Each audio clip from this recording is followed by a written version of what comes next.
The gathering stone stood at the heart of Silvercrest territory, a massive granite monolith worn smooth by centuries of pack ceremonies.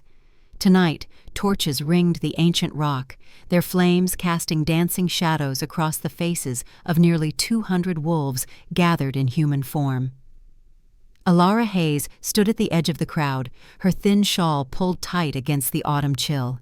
She didn't need to be at the center to know what was happening. The acrid scent of rejection magic hung heavy in the air, making her stomach turn.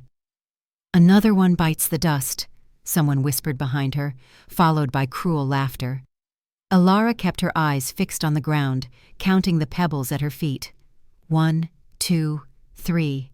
Anything to avoid looking at the stone and the ritual unfolding there. But then Damien Thornhill's voice rang out, clear and cold as winter ice. "I, Damien Thornhill, future alpha of Silvercrest Pack, reject you, Alara Hayes, as my mate. May the moon goddess sever our bond and release me from this burden." The words struck her like physical blows. Alara's knees buckled, and she caught herself against a nearby tree, bark biting into her palms. Around her, pack members whispered and pointed, but none moved to help. "An Omega," she heard someone mutter. "Imagine an alpha being cursed with an Omega mate. The goddess must have been testing him." Alara forced herself to stand straight, to meet Damien's dark eyes across the crowd. He stood on the gathering stone in formal ceremonial robes, his beta and closest friends flanking him. His handsome face showed nothing. No regret, no guilt, not even anger, just cold indifference. "Do you accept this rejection?" Elder Morris asked, his ancient voice carrying across the silent gathering. Alara opened her mouth, but her wolf whimpered inside her, bleeding from wounds that would never fully heal.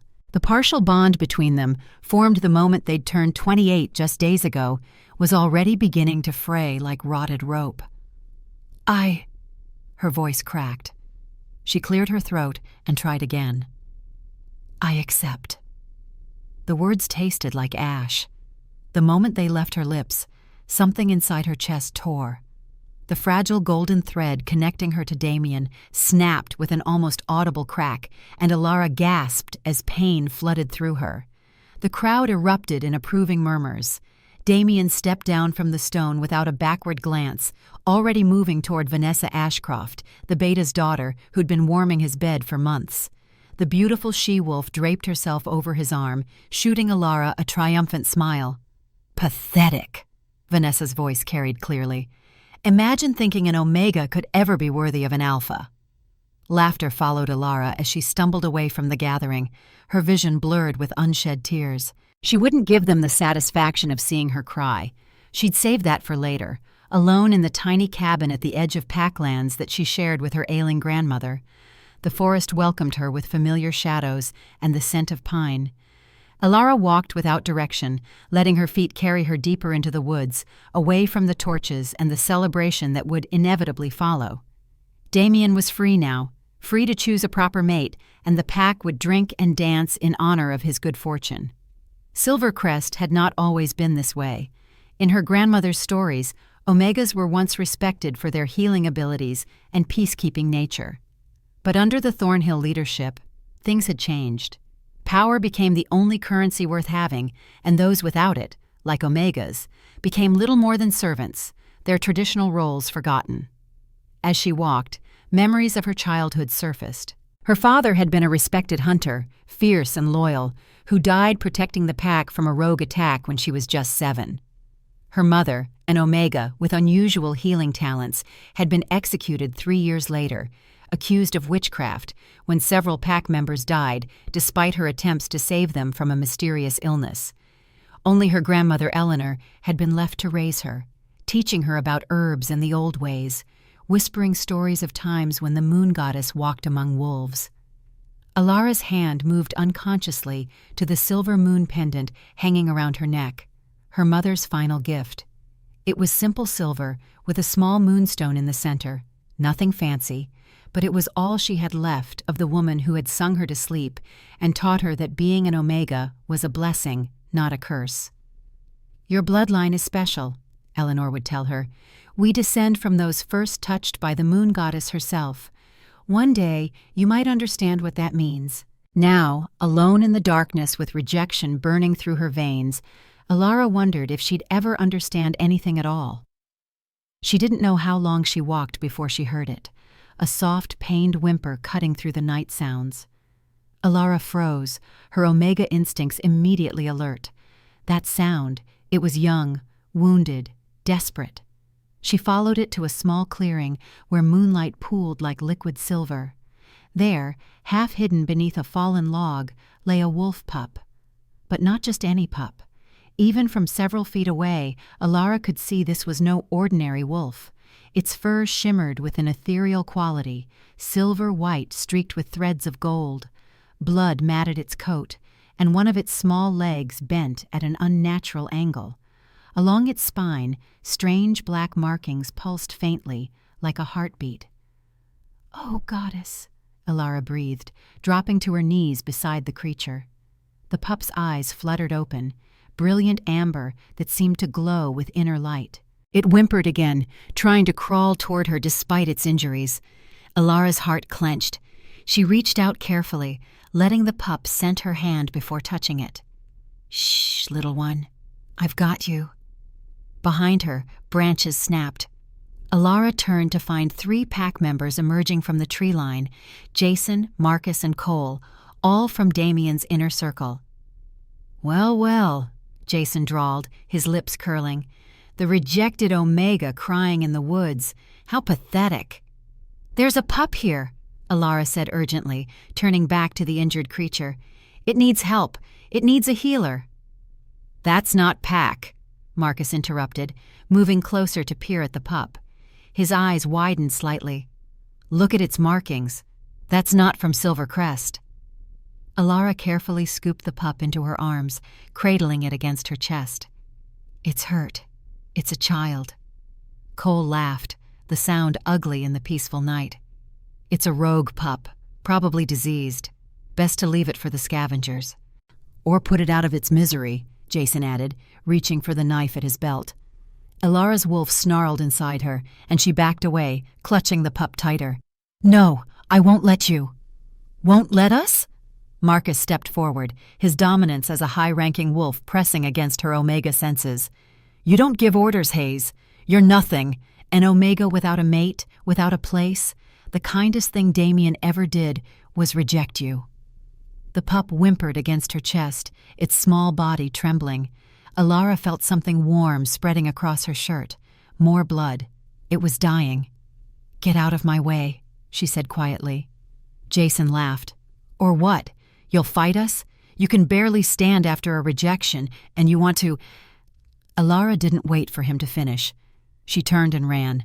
Behind her, she heard their shouts, heard them crashing through the underbrush in pursuit. But Alara knew these woods. She'd spent her whole life exploring every trail, every hidden path that the dominant wolves were too proud to bother learning.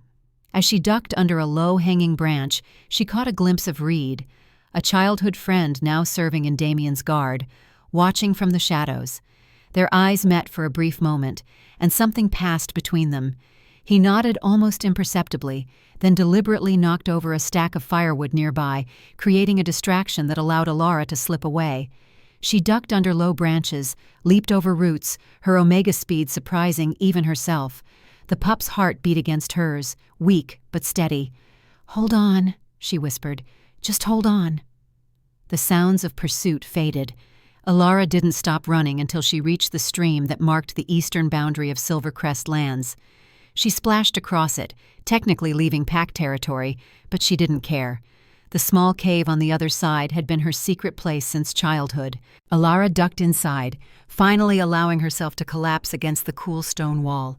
Her whole body shook from exertion, from the rejection pain still echoing in her chest, from fear of what she'd just done. She looked down at the pup in her arms. Its breathing had grown shallow, its eyes closed. Blood seeped from wounds she could now see more clearly, claw marks, deep and vicious. And along its spine, those strange black markings had spread, looking like veins of darkness beneath the silver fur. Someone had attacked this baby deliberately. "Who are you?" Alara whispered, gently stroking the pup's soft fur. "Where did you come from?" The pup's eyes opened one more time, fixing on her face with startling intelligence. Then its small chest rose and fell once more before going terribly, horribly still. "No," Alara gasped. "No, no, no. Stay with me, please." She pressed her ear to the pup's chest, desperate for a heartbeat. Nothing. Alara's tears finally fell, hot and bitter. First her mate, now this innocent life. The unfairness of it all crashed over her like a wave. But then something strange happened. Her silver moon pendant began to warm against her skin, glowing faintly in the darkness of the cave. A warmth began to bloom in Alara's chest, spreading down her arms and into her hands where they cradled the pup. It felt like sunlight, like springtime, like hope itself flowing through her veins. Her hands began to glow with a soft golden light. Alara gasped, staring at her own skin as if it belonged to a stranger. This wasn't normal. This wasn't possible. Omegas didn't have special powers. They were the weakest wolves, good only for bearing children and submitting to their betters. Yet the light grew brighter, and beneath her hands the pup's wounds began to close. The broken legs straightened, the claw marks sealed, and even the black markings receded slightly. Alara felt a connection forming between them, delicate as spider silk, but growing stronger with each moment. A bond that shouldn't have been possible between strangers, especially not an Omega and a pup from another pack.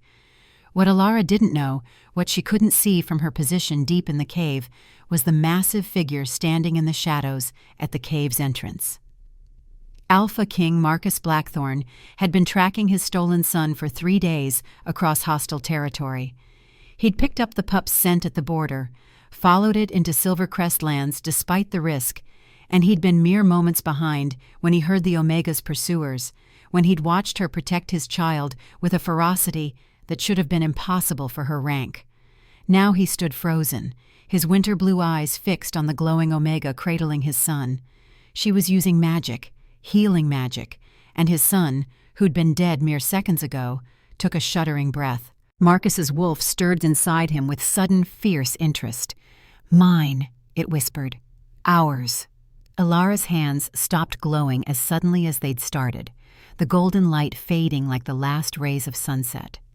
She stared at her palms, her mind refusing to process what had just happened. Magic. She'd used magic. That was impossible. Omegas didn't have magic. Nobody in Silvercrest had magic. Such gifts were rare, appearing maybe once in a generation and only in the strongest bloodlines. The pup stirred in her arms, letting out a tiny yawn that showed needle-sharp baby teeth. Its amber eyes opened, clear and bright, no longer clouded with pain. The wounds that had been bleeding freely just moments ago were now pink scar tissue already healing.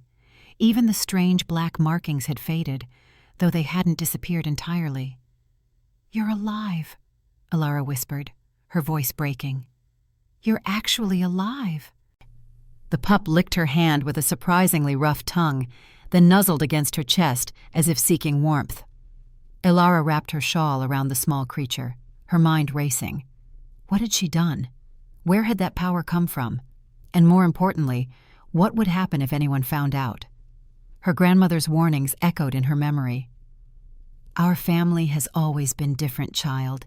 Your mother had the gift too. That's why they killed her." Alara had always thought those were just the rambling fears of an old woman losing her grip on reality. But now, a branch snapped outside the cave. Alara's head jerked up, her enhanced Omega hearing picking up the sound of multiple footsteps approaching. Her heart hammered against her ribs. "She came this way. I saw her cross the stream." Jason's voice drifted through the night air. "Damien's not going to like that she left Packlands," Marcus replied. "Even a rejected Omega can't just run off whenever she wants." Alara looked down at the pup, now sleeping peacefully in her arms. She couldn't let them find her with this child, couldn't let them see what she'd done. Moving as quietly as possible, she crept to the back of the cave where a narrow passage led to another exit, one she discovered as a child and never told anyone about. It was barely wide enough for her to squeeze through, and she had to cradle the pup carefully to avoid bumping its healing wounds against the stone. The passage seemed to stretch on forever, her breath echoing off the close walls. Finally, she emerged on the far side of the hill, a good quarter-mile from where Jason and the others would be searching. Elara paused to catch her breath, scanning the dark forest. She was well outside Silvercrest territory now, technically in neutral lands, but neutral didn't mean safe.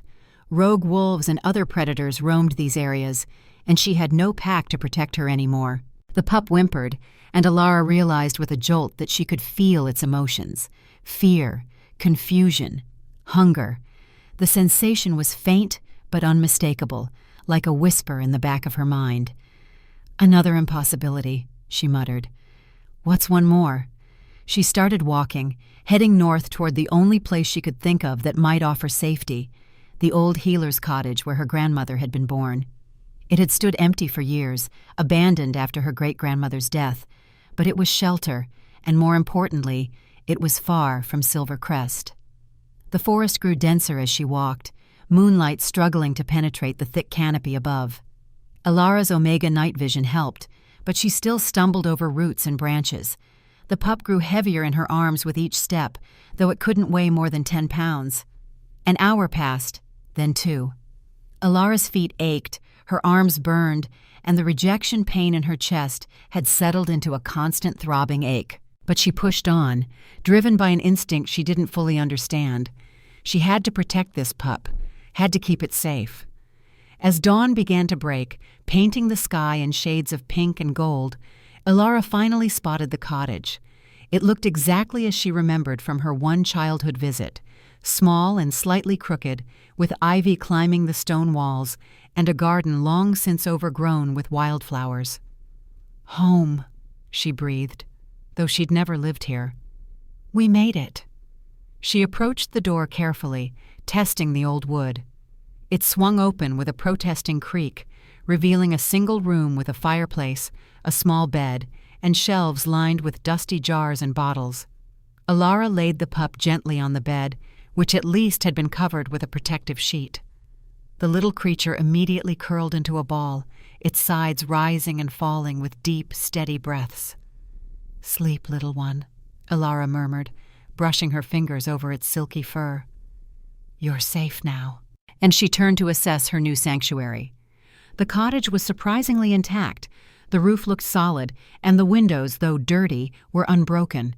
Her great-grandmother had been the pack's healer before, before she'd been accused of witchcraft and driven out. The family resemblance is uncanny, Elara thought bitterly.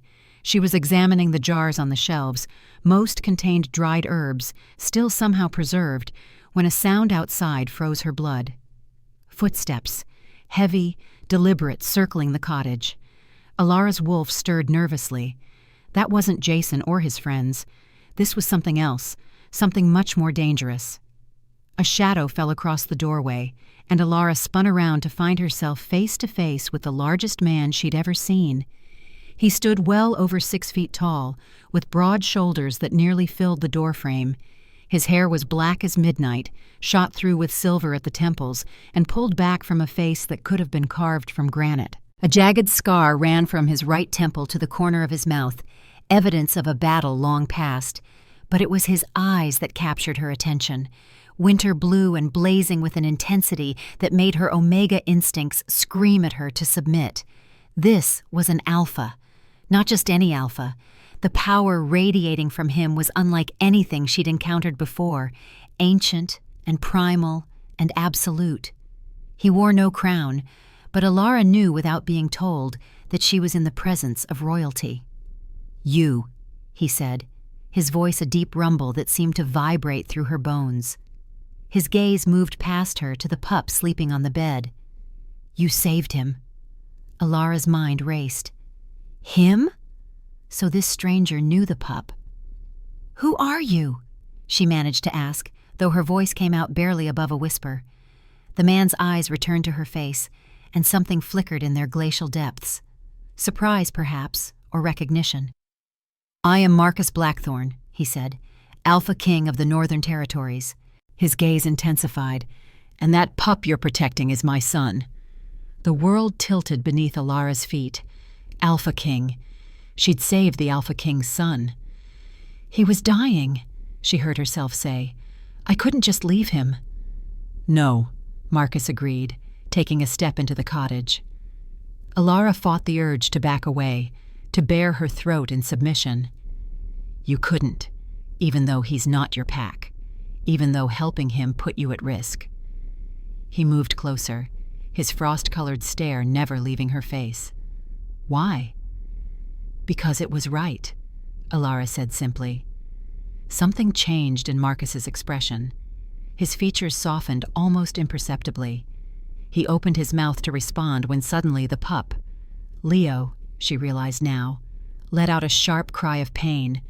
Alara spun around to find the small creature convulsing on the bed, its body seizing. The black markings she'd noticed earlier were spreading again, darkening and pulsing as they crept across the silver fur. "No," she rushed to Leo's side. "What's happening?" "Shadow magic," Marcus growled, immediately at her side. "The same curse that's been killing him since he was taken.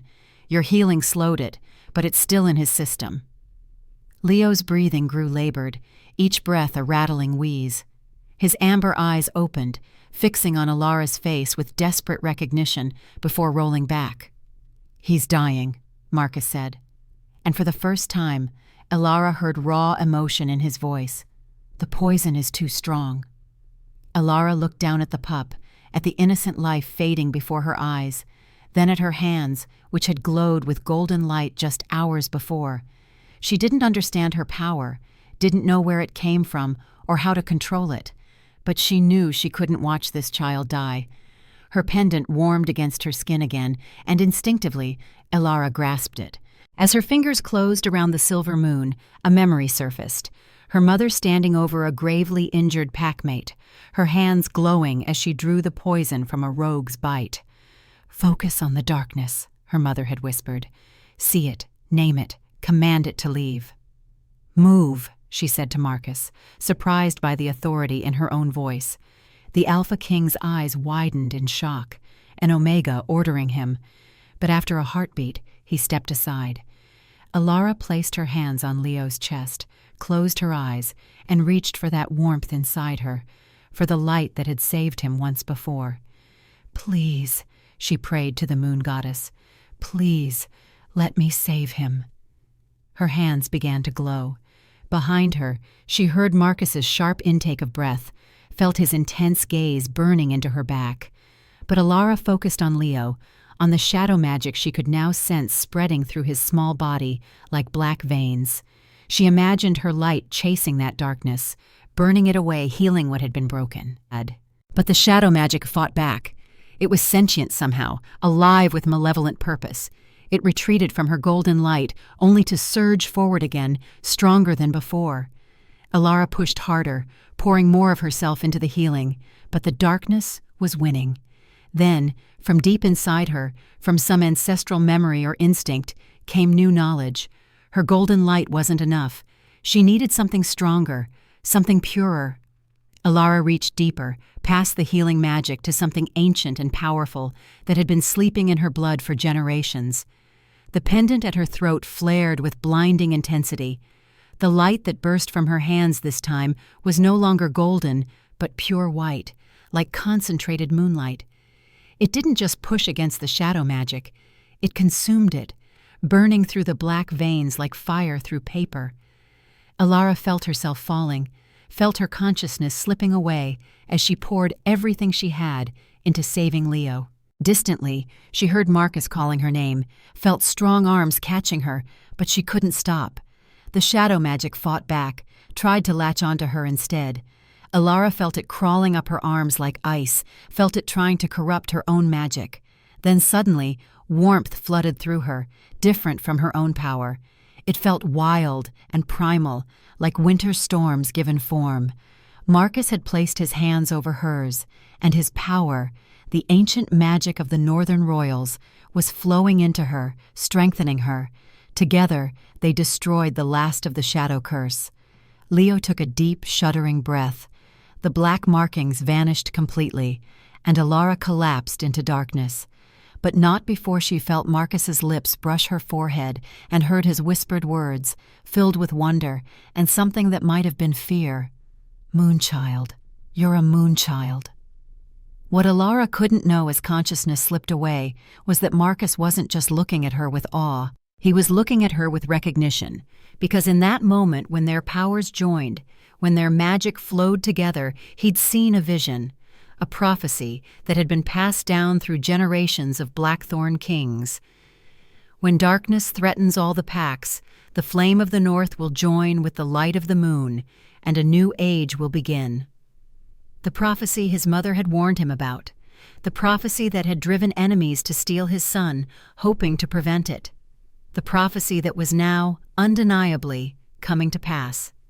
And as the Alpha King cradled both his son and the unconscious Omega in his arms, his wolf, the beast he'd kept tightly controlled for so long, howled in triumph. It had found what it had been waiting for all these years, its mate, its destiny, its future queen. Alara woke to the scent of pine and wood smoke. For a moment she thought she was back in her grandmother's cabin, safe and warm. Then memory came flooding back. The rejection, the pup, the Alpha King, the Alpha. Her eyes flew open. She was lying on a small bed in the cottage, covered with a thick fur blanket she didn't recognize. Leo, now in human form, was curled against her side, his small body radiating warmth. And standing by the fireplace, his back to her, was Marcus Blackthorn himself. In the dancing firelight, Alara could see the tension in his broad shoulders, the careful way he held himself, like a man accustomed to controlling his every movement lest his strength cause damage. The scar on his face was more visible now, a jagged line that spoke of violence and survival. Alara tried to sit up quietly, but Leo immediately stirred, letting out a sleepy murmur. "Mama?" he whispered, still half asleep. Marcus turned, his winter blue eyes finding hers instantly. "He's confused," the Alpha King said, his voice deep but soft. "The bond you created when you healed him, he can feel it." "How long was I unconscious?" Alara asked, her voice raw. 6 hours. Marcus moved closer, and Alara had to resist the urge to shrink back. Everything about this man radiated power and danger. "You depleted yourself healing my son, twice. That was foolish." "He was dying," Alara said flatly. "And you could have died saving him." Marcus's jaw tightened. "Do you have any idea how rare healing magic is? How valuable? How dangerous for its wielder?" Alara pulled the blanket tighter around herself, acutely aware that she was alone in an isolated cottage with a strange Alpha. "I didn't ask for this power. I didn't even know I had it until tonight." That made Marcus pause. "You've never used it before? Never felt it?" "Never." Alara looked down at her hands, which appeared completely normal now. "I didn't think Omegas could have magic."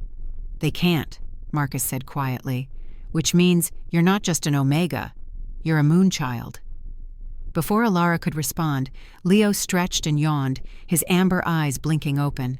He had his father's coloring, midnight black hair with that same ethereal silver sheen, but his features were softer, more delicate. When he saw Marcus, he let out an excited cry and tried to scramble off the bed, but his legs were still wobbly. Marcus caught his son before he could tumble to the floor, lifting him with surprising gentleness. Leo threw his small arms around his father's neck, clinging to him. "Papa, found you!" "Yes, little wolf," Marcus murmured, and Alara was struck by the transformation. The intimidating Alpha King had vanished, replaced by a father cradling his child. "I found you, or rather, you found help." His eyes flicked to Alara over Leo's head. Leo turned to look at her, his amber eyes bright with intelligence beyond his years. "She made the hurt go away," he said solemnly. "The bad lady's marks." Marcus stiffened. "Bad lady. Leo, who took you? Who put those marks on you?" Leo's face clouded. "Lady with black hair. Had a mask like a bird. A crow." He shuddered. "She sang scary words. Made my blood hurt." Alara felt cold at the description. Blood magic. Someone had used blood magic on a child. A ritual, she said, meeting Marcus's gaze. Those markings, they were part of some kind of ritual. Shadow magic, Marcus confirmed, his expression darkening. Blood curses are its speciality, but such magic requires training, years of study. His jaw clenched. Whoever took Leo is no amateur. They knew exactly what they were doing. But why? Alara asked, sitting up fully now. Why target your son? Marcus was silent for a moment, his gaze dropping to Leo, who had nestled against his chest and was already beginning to doze again. Because he's my heir, he said finally, and because there is a prophecy. Alara waited, sensing there was more. When Marcus didn't continue, she asked, What prophecy? He looked at her, his gaze penetrating. One that concerns you, apparently, though I didn't realize it until tonight. Before Alara could press further, a sound outside made them both tense. Marcus moved instantly, placing Leo back on the bed and positioning himself between the door and his son. Alara rose too, her body protesting the sudden movement. The door swung open to reveal a tall, muscular man with auburn hair tied back in a warrior's braid. His green eyes scanned the room, taking in Marcus, Leo, and finally Alara, where they narrowed slightly. Jackson, Marcus acknowledged, relaxing his stance. Report. Silver Crest is in an uproar, Jackson said, stepping inside and closing the door behind him. They're organizing search parties. The rejected Omega disappeared, and they assume she's gone rogue. The future Alpha, Thornhill, is calling for her head. Alara flinched at the description. Rejected Omega. That was all she was now. Her identity, her history, her skills, none of that mattered. Just the broken bond and her lowest ranked status. Jackson's gaze flicked to her again. This is her, then? The one who saved the prince? Marcus nodded. This is Alara Hayes. She has healing magic, strong enough to counter a blood curse. Jackson's eyebrows shot up. That's impossible. Omegas don't— I know what Omegas are supposed to be capable of. Marcus cut him off. I've seen what she can do. She's a moonchild, Jackson. The word hung in the air between them. Jackson stared at Alara with new interest, then back at Marcus. Are you certain? I saw her power myself. White light, pure as moonbeams. She pulled the shadow magic from Leo when my own power couldn't even touch it. Jackson whistled low. That changes things. He turned to Alara.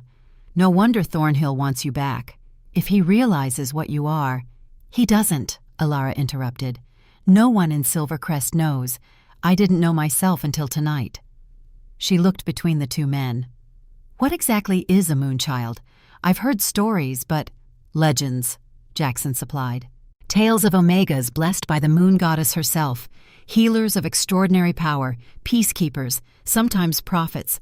There hasn't been a confirmed moonchild in 3 centuries, Marcus finished, not since the Great War between wolves and witches. Alara sank back onto the bed, her mind reeling. This couldn't be right. She was just Alara, the odd Omega whose mother had been executed for witchcraft, whose grandmother told strange stories, who had never quite fit in with her pack. There must be some mistake, she said weakly. There's no mistake, Marcus said. What you did tonight shouldn't have been possible. Not for an Omega, not for anyone. You healed a blood curse with pure light magic. That's the mark of a moonchild. Leo stirred beside her, reaching for her hand. Pretty light, he murmured sleepily, like stars inside. Alara let him take her hand, feeling that strange bond between them pulse at the contact. She could sense his emotions, contentment, safety, and complete trust in her. The connection was disorienting, but somehow felt right, as if part of her had been waiting for this small wolf to fill a void she hadn't known existed. Jackson watched the interaction with interest. The prince has bonded with her, he observed. Soul bonded. I felt it happen during the second healing, Marcus confirmed. It's unusual but not unheard of. Moon children often form such bonds with those they save. Wait, Alara looked up sharply. What does that mean? Soul bonded? It means you're connected, Marcus explained. "You can sense each other's emotions, sometimes thoughts. The bond will grow stronger over time. Eventually, you'll be able to locate each other across great distances, share strength, even heal each other." "It's permanent," Jackson added. "Soul bonds can't be broken. Not even by death, some say." Alara looked down at Leo, who had fallen back asleep, his small hand still clutching hers. She had felt drawn to him from the moment she found him, had risked everything to save him without hesitation. Was that the bond beginning even then? "He called me Mama," she whispered. Marcus's expression softened fractionally. Children Leo's age understand soul bonds instinctively. To him, you're family now. Family. The word echoed in Alara's chest. She had so little family left, just her aging grandmother. The thought of Eleanor made her sit up straight. "My grandmother," she said urgently. "I need to go back for her. If Damien discovers I helped Leo, he might hurt her to get to me." "Where is she?" Marcus asked. "A small cabin on the western edge of Silvercrest territory. She can't walk far. Her joints are too weak." Marcus nodded to Jackson. "Take Reed and Grayson. Bring the grandmother here. Use caution, but don't harm any Silvercrest wolves unless they attack first." "My lord," Jackson began, "is that wise? We're already in hostile territory. Taking one of their pack members could be seen as an act of war." "Bringing a Moonchild's family to safety is not an act of war," Marcus said firmly. "It's common sense. If Thornhill has any grievance, he can bring it to me directly. Now go." Jackson bowed his head in submission and left the cottage quickly. Alara heard him calling orders to the guards outside. "Thank you," she whispered, tears threatening again. "You didn't have to do that." "Yes, I did." Marcus moved closer, his winter blue eyes intense. "You saved what matters most to me. The least I can do is protect what matters to you." They fell silent. The only sounds the crackling of the fire and Leo's soft breathing. Alara studied Marcus covertly. In the shifting firelight, he looked both younger and older than she'd first thought, perhaps mid-40s, with lines around his eyes that spoke of both laughter and pain. The silver in his hair wasn't just a trick of the light, but streaks of premature gray. He carried himself with the confidence of someone who had faced death many times and emerged victorious, but there was a wariness to him as well, a careful restraint. "You have questions," Marcus said finally, breaking the silence. "Many," Alara admitted, "but I don't know where to start." "Start with the most important one." Alara considered for a moment. "What happens now? To me, I mean." Marcus's gaze was steady. "That depends on you. You can't return to Silvercrest, not now that you've helped Leo. Thornhill would never forgive that, even if he doesn't discover what you are. And once word spreads about a Moonchild—" He shook his head. "There are those who would seek to control your power, to use it for their own ends." "Like who?" "Other alphas, rogue packs, witches." Marcus's face darkened. "Magic users have always coveted the power of Moonchildren. In the old days, they would hunt them down, drain their blood for rituals." Alara shuddered, remembering the black markings on Leo's fur. "Is that what they were trying to do to Leo? Use his blood?" "No." Marcus's voice hardened. "They were using him as bait." "Bait? For what?" "For you." At her confused look, he continued, "There's a prophecy passed down through generations of Blackthorn kings. When darkness threatens all the packs, the flame of the north will join with the light of the moon, and a new age will begin. The flame of the north is the Blackthorn line, my bloodline, the light of the moon." "A Moonchild," Alara whispered, understanding dawning. "They wanted to lure you out, knowing you'd search for Leo. And in doing so, I might find the Moonchild mentioned in the prophecy." Marcus's gaze was heavy. "I never expected to find her in Silvercrest territory, nursing my stolen son back to health." Alara's mind raced. "But that makes no sense. How could they possibly know I'm a Moonchild when I didn't even know myself?" "Someone knew," Marcus said grimly. "Someone who has been watching your bloodline, perhaps for generations." A chill ran down Alara's spine as she remembered her mother's execution, her grandmother's warnings. Had someone targeted her family deliberately? So what do I do? Where can I go that's safe? There is one option, Marcus said slowly, though you may not like it. At this point, I'll consider anything that doesn't end with me dead or imprisoned. You could accept sanctuary in the Northern Territories. Marcus watched her reaction carefully. As Leo's bonded healer, you'd have legitimate claim to pack protection. You'd be under my direct authority, part of the royal household. It sounded too good to be true. Just like that? You'd take in a strange Omega from another pack? You're not strange, Marcus said, something indefinable in his tone. And you're not just any Omega. You saved my son's life twice. That debt isn't easily repaid. I don't want payment, Alara said quickly. I just want safety for myself and my grandmother. Which Northaven can provide, Marcus said. But there would be complications. What kind of complications? You're a rejected Omega from another territory with moon magic that makes you incredibly valuable. Every unmated alpha in my pack will want to court you. Some will do so out of genuine interest, others out of greed for the status and power they believe you could provide them. Alara bristled. I'm not a prize to be won. No, Marcus agreed. You're not. Which is why, if you accept my offer, I would suggest an additional protection.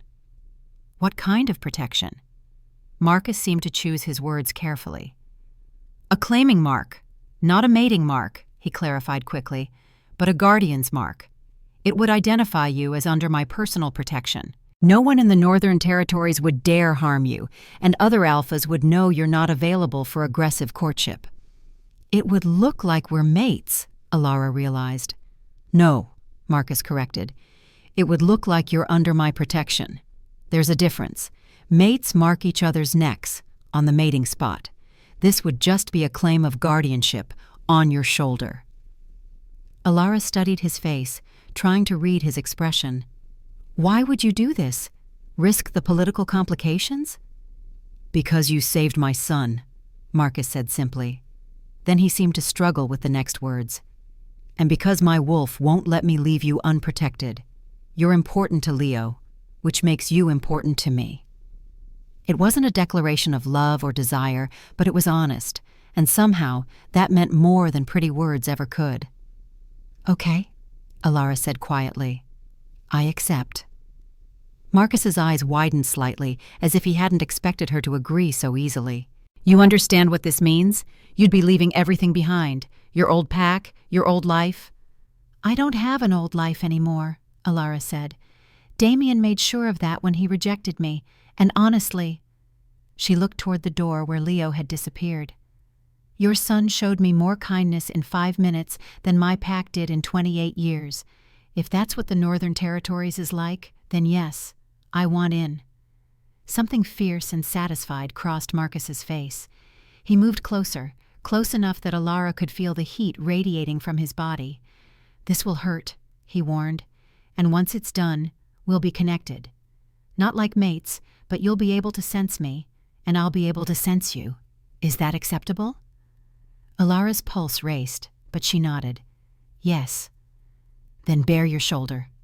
With trembling fingers, Alara pulled aside the collar of her shirt, exposing the curve of her shoulder. Marcus's eyes tracked the movement, and she saw his pupils dilate. He leaned in slowly, giving her time to change her mind. His breath was warm against her skin, and Alara's wolf practically purred at his nearness. This makes you mine to protect, Marcus murmured against her shoulder. Mine to guard, mine to keep safe. Do you accept this claim, Alara Hayes? I accept, Alara whispered. His teeth sank into her shoulder. The claiming bite hurt less than Alara expected, a sharp sting that quickly transformed into a warm, spreading sensation. She felt Marcus's magic seeping into her, marking her as his to protect, and something inside her settled with a rightness that should have terrified her. When Marcus pulled back, his eyes were glowing winter blue, his wolf clearly close to the surface. A drop of her blood stained his lips, and he looked at her with an intensity that made her shiver. It's done, he said, his voice rougher than before. Your Northern Territories now, mine to protect. Alara touched her shoulder, feeling the bite marks already beginning to heal. But she could sense something else, a thread connecting her to Marcus, faint but unmistakable. Through it, she could feel his emotions, protectiveness, satisfaction, and something else she couldn't quite identify. "I can feel you," she said, wonder in her voice. "And I can feel you," Marcus replied. "Your fear, your pain, your exhaustion." His expression softened. "You need rest, Alara. Real rest, not just unconsciousness between magical healings." Before Alara could respond, the door burst open. Jackson stood there, his expression urgent. "My lord, we have a problem. Silvercrest warriors are surrounding the cottage. At least 20 of them, led by Damien Thornhill himself." Alara's blood turned to ice. "How did they find us so fast?" "They must have been tracking you since last night," Jackson said grimly. "And now they're demanding we hand over their stolen property." Marcus's eyes flashed dangerously. "Alara isn't property, and she's under my protection now." "They're not going to care about that," Jackson warned. "Thornhill is calling this an act of war, claiming you kidnapped one of his wolves." "I kidnapped her?" Marcus's laugh was cold. "That's rich, considering he rejected and abandoned her." Outside, Alara could hear voices shouting. One voice carried above the rest, Damien's, commanding and cruel. "Send out the traitor, Blackthorn, or we'll take her by force!" Leo appeared in the doorway, his small face frightened. "Papa, what's happening?" Marcus scooped up his son immediately. "It's all right, little wolf. Papa's going to handle this." But Alara could see the calculation in Marcus's eyes. He was outnumbered in hostile territory with an injured Omega and his young son to protect. Even an Alpha King couldn't fight impossible odds. "Let me go," Alara said quietly. "If I surrender, they'll leave you alone." "Absolutely not," Marcus said immediately. "You're Pack now. I don't abandon Pack." "But you'll die defending me," Alara argued. "You and your guards. And then what happens to Leo?" The thread between them pulsed with Marcus's conflict. He knew she was right, but his wolf refused to let her go. "There has to be another way," Jackson muttered, pacing. "If we could get word to the main territory, reinforcements could be here in hours." "We don't have hours," Marcus interrupted. "Thornhill isn't patient." As if to prove his point, something crashed against the cottage door. The sound of splintering wood made them all jump. "Last chance, Blackthorn," Damien shouted. "Give us the Omega or we're coming in." Alara stood, her decision made. But before she could take a step toward the door, Marcus grabbed her arm. "Don't," he said, his voice raw. "Please, I can't." He stopped, struggling with words. "I just found you. Don't ask me to let you go." The admission hung between them, heavy with meaning. Alara felt her own heart twist in response. "I'm not asking," she said softly. "I'm telling you to protect your son. That's what matters." Before Marcus could respond, the door exploded inward. Silvercrest warriors poured into the cottage, led by Damien himself. Alara's former mate looked exactly as she remembered. Tall, dark-haired, classically handsome, with eyes like polished amber. He wore his future alpha status like a crown, radiating dominance and entitlement. His gaze found her immediately, and his lip curled in disgust. "There you are," Damien said. "You've caused quite a bit of trouble, Omega." "She's under my protection," Marcus said, moving between Alara and Damien. Ice was forming on the walls around him, responding to his rage. "Touch her, and it's war." Damien laughed. "You're threatening war over a rejected Omega? Really, Blackthorn? I thought the Alpha King had better taste." "My taste is none of your concern," Marcus said coldly. "But Alara is Northern Territory's Pack now. She bears my claiming mark. By Pack law, she's mine." Something ugly flashed across Damien's face when he saw the bite on Alara's shoulder. "You marked her already?" "Is there a problem with that, Thornhill?" Marcus asked dangerously. "Only that she's ours. A Silvercrest Omega, born and bred. You can't just claim her because you want her." "He didn't want me," Alara found herself saying. "I accepted his protection because you rejected me and abandoned me." Damien's attention snapped to her, and she saw calculation in his eyes. "That was a misunderstanding. Come back to Silvercrest, and we'll sort this out." "Liar," Alara said flatly. "You called me a burden, said I was unworthy of being an alpha's mate." "I was angry," Damien said, but his voice lacked sincerity. "Rejection can be reversed, Alara. Come home, and I'll restore the bond." The offer should have meant something. Hours ago, Alara would have given anything to hear those words. But now, with Marcus's protective presence at her back and Leo's frightened face peeking around his father's legs, she realized she didn't want Damien anymore. Maybe she never really had. "No," Alara said clearly. "I won't go back to a pack that treated me like garbage. I'm Northern Territories now." Damien's expression darkened. "Then you're a traitor, and traitors don't get protection from pack law." He moved fast, crossing the room in a blur. But Marcus was faster. He met Damien head-on, and the two alphas collided with bone-shaking force. Ice met fire as their powers clashed. Marcus's control over winter magic was legendary, but Damien had fire in his veins, a rare gift that made him deadly in combat. The cottage became a war zone. Silvercrest warriors tried to grab Alara, but Jackson and the other Northern Guards fought them back. Furniture shattered, walls cracked, and through it all, Alara clutched Leo to her chest, using her body to shield him. "Stop!" she screamed. "Please, stop!" But no one listened. Blood stained the wooden floor, and she felt Marcus's pain through their bond every time Damien landed a blow. This was her fault, all of it. If she'd just left Leo in the forest, none of this would be happening. Except Leo would be dead, her conscience whispered. The little boy in her arms was crying, his small hands fisted in her shirt. Through their soul bond, Alara felt his terror, his confusion. Something inside her snapped. Later, she wouldn't remember deciding to use her magic. She just knew she couldn't watch this anymore, couldn't let innocent wolves die because two alphas were fighting over her like she was a prize to be won. Power exploded from Alara's body. Not the golden healing light, but something else, something ancient and furious and utterly beyond her control. White light filled the cottage, so bright it was blinding. Every wolf in the room was thrown backward by the force of it, including Marcus and Damien. When the light faded, Alara stood in the center of the destruction, with Leo still protected in her arms. Her eyes were glowing pure white, and her voice echoed with otherworldly power when she spoke. "Enough!"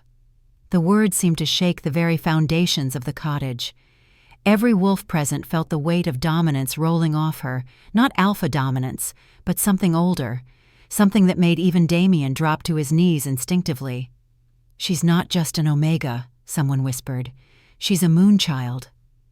Alara didn't know what that meant. Not fully. All she knew was that she was tired of being fought over, tired of being treated like she had no say in her own fate. "I choose the Northern Territories," she said, her glowing eyes fixed on Damien. "I choose Marcus. And if you or anyone else tries to take me by force, I will defend myself. Is that clear?" Damien stared at her with shock and something that might have been fear or regret. "Alara, I didn't know." "You didn't know because you never cared to look," Alara interrupted. "You saw an Omega and decided I was worthless. Well, I'm done being treated like I'm nothing. Now get out." The power in her voice left no room for argument. Damien climbed to his feet slowly, his expression complicated. "This isn't over," he said, but there was no real threat in his voice. He looked shaken. "Yes, it is," Marcus said, moving to stand beside Alara. Blood dripped from a cut above his eye, but he stood tall and proud. Alara made her choice. Honor it or face the consequences. For a long moment, the two alphas stared at each other. Then Damien gestured to his warriors. "Fall back," he ordered. "We're leaving." As the Silvercrest wolves retreated, Damien paused in the doorway.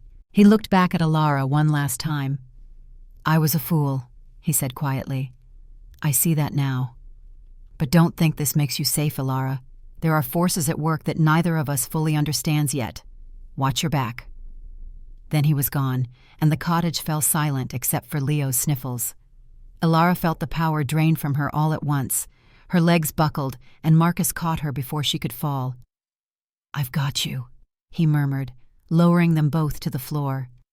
"I've got you." Leo curled against her chest, and Elara wrapped her arms around him weakly. Through their bond, she felt his fear fading, replaced by trust and love. "You saved us," Leo whispered. "You're so strong, Elara." But Elara didn't feel strong. She felt terrified because whatever power had just manifested through her, it was far beyond anything she'd ever imagined. "What's happening to me?" she asked Marcus tiredly. His expression was grave. "Your power is awakening, fully. It's responding to your emotions, to perceived threats." "Is it dangerous?" Elara asked, thinking of the way all the wolves had been thrown backward, of the dominance she'd projected without even trying. "All power is dangerous," Marcus said. "But you didn't harm anyone. You only pushed them away. A true Moonchild's power is defensive by nature. It protects rather than attacks."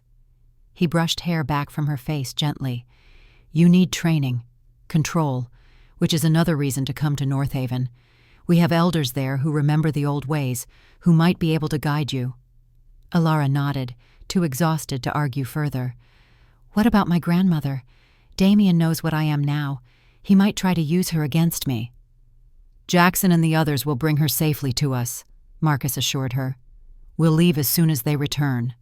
Northaven is several days' journey from here, but my people control the mountain passes. We'll be safe once we reach them." Leo had fallen asleep against Elara's chest, emotionally drained by the conflict. Elara stroked his dark hair, marveling at the trust this small being placed in her. "He barely knows me," she whispered, "yet he acts like I've always been in his life." "Soul bonds transcend time," Marcus said, watching them. "Especially for children. Their wolves recognize what adults often miss, the perfect compatibility of spirits. Leo's wolf knows you would die to protect him. That's all that matters." Something in Marcus's tone made Elara look up sharply. "You speak from experience." A shadow crossed his face. "Leo's mother and I were soul-bonded from childhood. Isabel was everything to me. When she died giving birth to Leo, I thought I would die too." "But you didn't," Elara said softly. "No." Marcus's gaze dropped to his son. "I had Leo. He needed me. So I lived, even though part of me died with her." Elara felt a profound sadness through their guardian bond, a grief so deep it had carved itself into Marcus's soul. "I'm sorry," she said, knowing the words were inadequate. Marcus nodded, accepting her sympathy without comment. They sat in silence, Elara cradling Leo, Marcus keeping watch, as the cottage settled around them. Outside, Elara could hear northern guards securing the perimeter, making preparations for the journey ahead. Finally, Jackson returned, bringing with him an elderly woman with silver hair and sharp eyes. "Grandmother!" Elara cried, trying to rise but faltering under Leo's weight. Eleanor Hayes looked around at the destruction, at the Alpha King, at the child in her granddaughter's arms, and simply nodded. "Well," she said dryly, "I suppose this explains why 3 large warriors showed up at my door, demanding I pack my things." "Grandmother," Elara said, relief washing through her, "you're safe." "Of course I am," Eleanor said briskly. "I'm not so old that I can't handle a few excited wolves." Her keen eyes took in the claiming mark on Elara's shoulder, then moved to Marcus, assessing him with surprising boldness. "So, you're the Alpha King who's caused such a fuss." Instead of taking offense at her directness, Marcus inclined his head respectfully. "Elder Hayes, thank you for coming peacefully." "Did I have a choice?" Eleanor asked, but there was humor in her tone. She moved closer to Elara, examining the sleeping child in her arms. "And who is this little one?" "This is Leo," Elara said softly. "The Alpha King's son. I saved him. Twice." Eleanor's eyes widened fractionally. "You used the gift," she said, her voice dropping to a whisper. "Your mother's gift." "I didn't know I had it," Elara admitted. "Not until I found him dying." Eleanor cupped Elara's face gently. I always knew you would discover it someday. I just hoped—" She sighed. "I hoped it wouldn't put you in danger the way it did your mother." "It's too late for that," Alara said. "Damien knows what I am now, and apparently someone else knew before I did. Someone who kidnapped Leo as bait." Eleanor's expression turned grave. "Then we must leave, immediately. The longer we stay in these lands, the greater the danger." "My thoughts exactly," Marcus said. "Are you able to travel, Elder Hayes? It's a long journey to Northaven." "I may be old, but I'm not dead yet," Eleanor said tartly. "I can travel." "Good." Marcus turned to Jackson. "Make final preparations. We leave within the hour. I want to reach the Eastern Pass by nightfall." As Jackson left to carry out his orders, Alara found herself facing a future she could never have imagined just 24 hours ago. Rejected by her mate, discovered to be a moonchild, claimed by an alpha king, bonded to a royal child. Her life had changed irrevocably. Yet strangely, she didn't feel afraid anymore. Looking at her grandmother's determined face, at Leo's peaceful sleep, at Marcus's protective stance, Alara felt something she hadn't experienced in a very long time. Hope. Whatever lay ahead in Northaven, whatever dangers, whatever challenges, she wouldn't face them alone. For the first time since her mother's death, Alara had found people who valued her, who would fight for her. She had found Pack. The journey to Northaven began under a heavy gray sky. Marcus led their small procession, with Jackson taking the rear guard and 2 other northern warriors, Reed and Grayson, flanking the group. Alara rode with Eleanor, both women sharing a sturdy mountain horse accustomed to difficult terrain. Leo, too excited about the journey to remain in human form, darted through the underbrush in his wolf pup shape, occasionally racing back to circle Alara's horse before dashing off again. They traveled in tense silence for the first few hours, everyone keenly aware that they were still in Silvercrest territory. Marcus set a grueling pace, clearly anxious to reach the neutral lands beyond Silvercrest's borders before nightfall. Alara didn't complain, though her body ached from the previous day's magical exertions and the long hours in the saddle. By midday, they reached the eastern boundary of Silvercrest lands, marked by a swift-flowing river that cut through the forest. Alara felt a strange pang as they crossed the wooden bridge, a sense of finality. She was leaving behind everything she had ever known, every familiar tree and stone, every memory both bitter and sweet. "Second thoughts?" Eleanor asked quietly, noting her granddaughter's expression. "No," Alara said firmly. "Just memories." "Good ones and bad," Eleanor nodded. "But the path forward is what matters now." As they moved into neutral territory, the landscape began to change. The dense, deciduous forests of Silvercrest gave way to older growth, massive pines and ancient oaks that towered overhead, their branches creating a cathedral-like canopy. The air grew cooler, tinged with the scent of snow from distant peaks. Marcus called a brief halt beside a small stream around mid-afternoon. While the horses drank and the warriors checked the area for signs of pursuit, Alara slid from the saddle, her legs nearly buckling as they hit the ground. She hid her discomfort, not wanting to appear weak, but Marcus noticed immediately. "You're exhausted," he said, appearing at her side. "You should have said something." "I'm fine," Alara insisted, "just stiff from riding." Marcus's expression made it clear he didn't believe her. "Your magical reserves are still depleted. I can feel it through our bond." Alara was still getting used to that, the awareness that Marcus could sense her physical state, just as she could sense flickers of his emotions. The guardian bond was nothing like the mating bond she'd briefly shared with Damien. That had been a tenuous connection, easily snapped.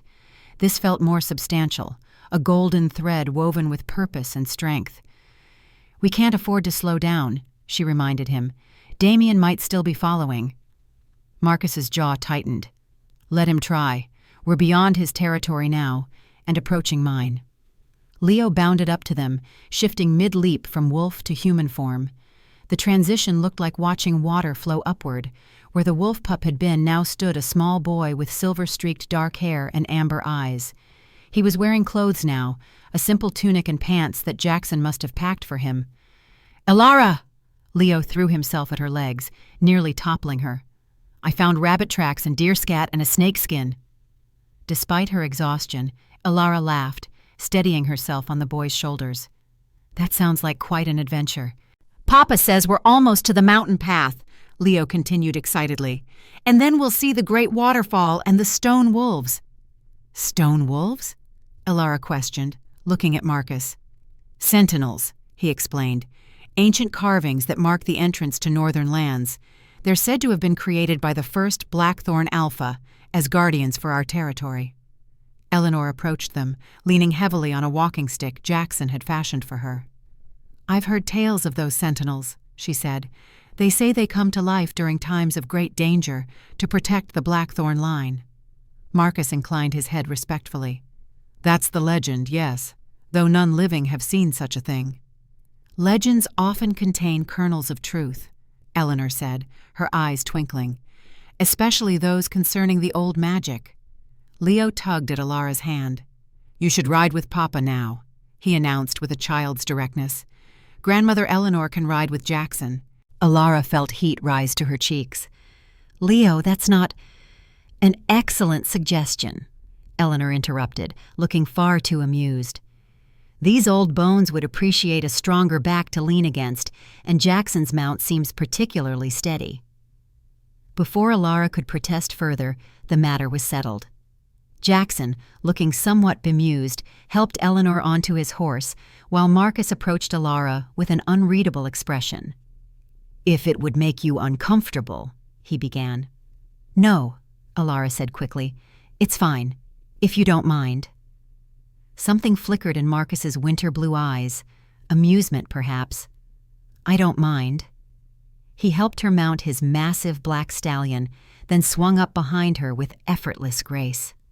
The position put Elara's back against his chest, surrounded by his warmth and his scent, pine and winter air, with an underlying note of something wild and untamed. It was distressingly intimate, and yet somehow comforting. They rode on, the terrain growing steadily more rugged as they approached the mountain foothills. Elara found herself relaxing despite herself, the rhythmic motion of the horse and Marcus's solid presence lulling her into a sense of security. Tell me about Northaven, she said, breaking the comfortable silence between them. Marcus was quiet for a moment, as if considering where to start. It's unlike any other wolf settlement, he said finally. Built into the mountainside itself, with structures of stone and timber that have stood for centuries. The main keep sits atop a waterfall that powers our mills and forges. Below it, the city spreads through the valley in concentric circles, nobility and warriors nearest the keep, then craftsmen, then farmers and herders at the outskirts. It sounds impressive, Elara said, trying to picture it. It is, Marcus acknowledged without arrogance. But more than its physical structure, it's the spirit of the place that makes it special. Northern wolves have always valued strength tempered with wisdom, power balanced by responsibility.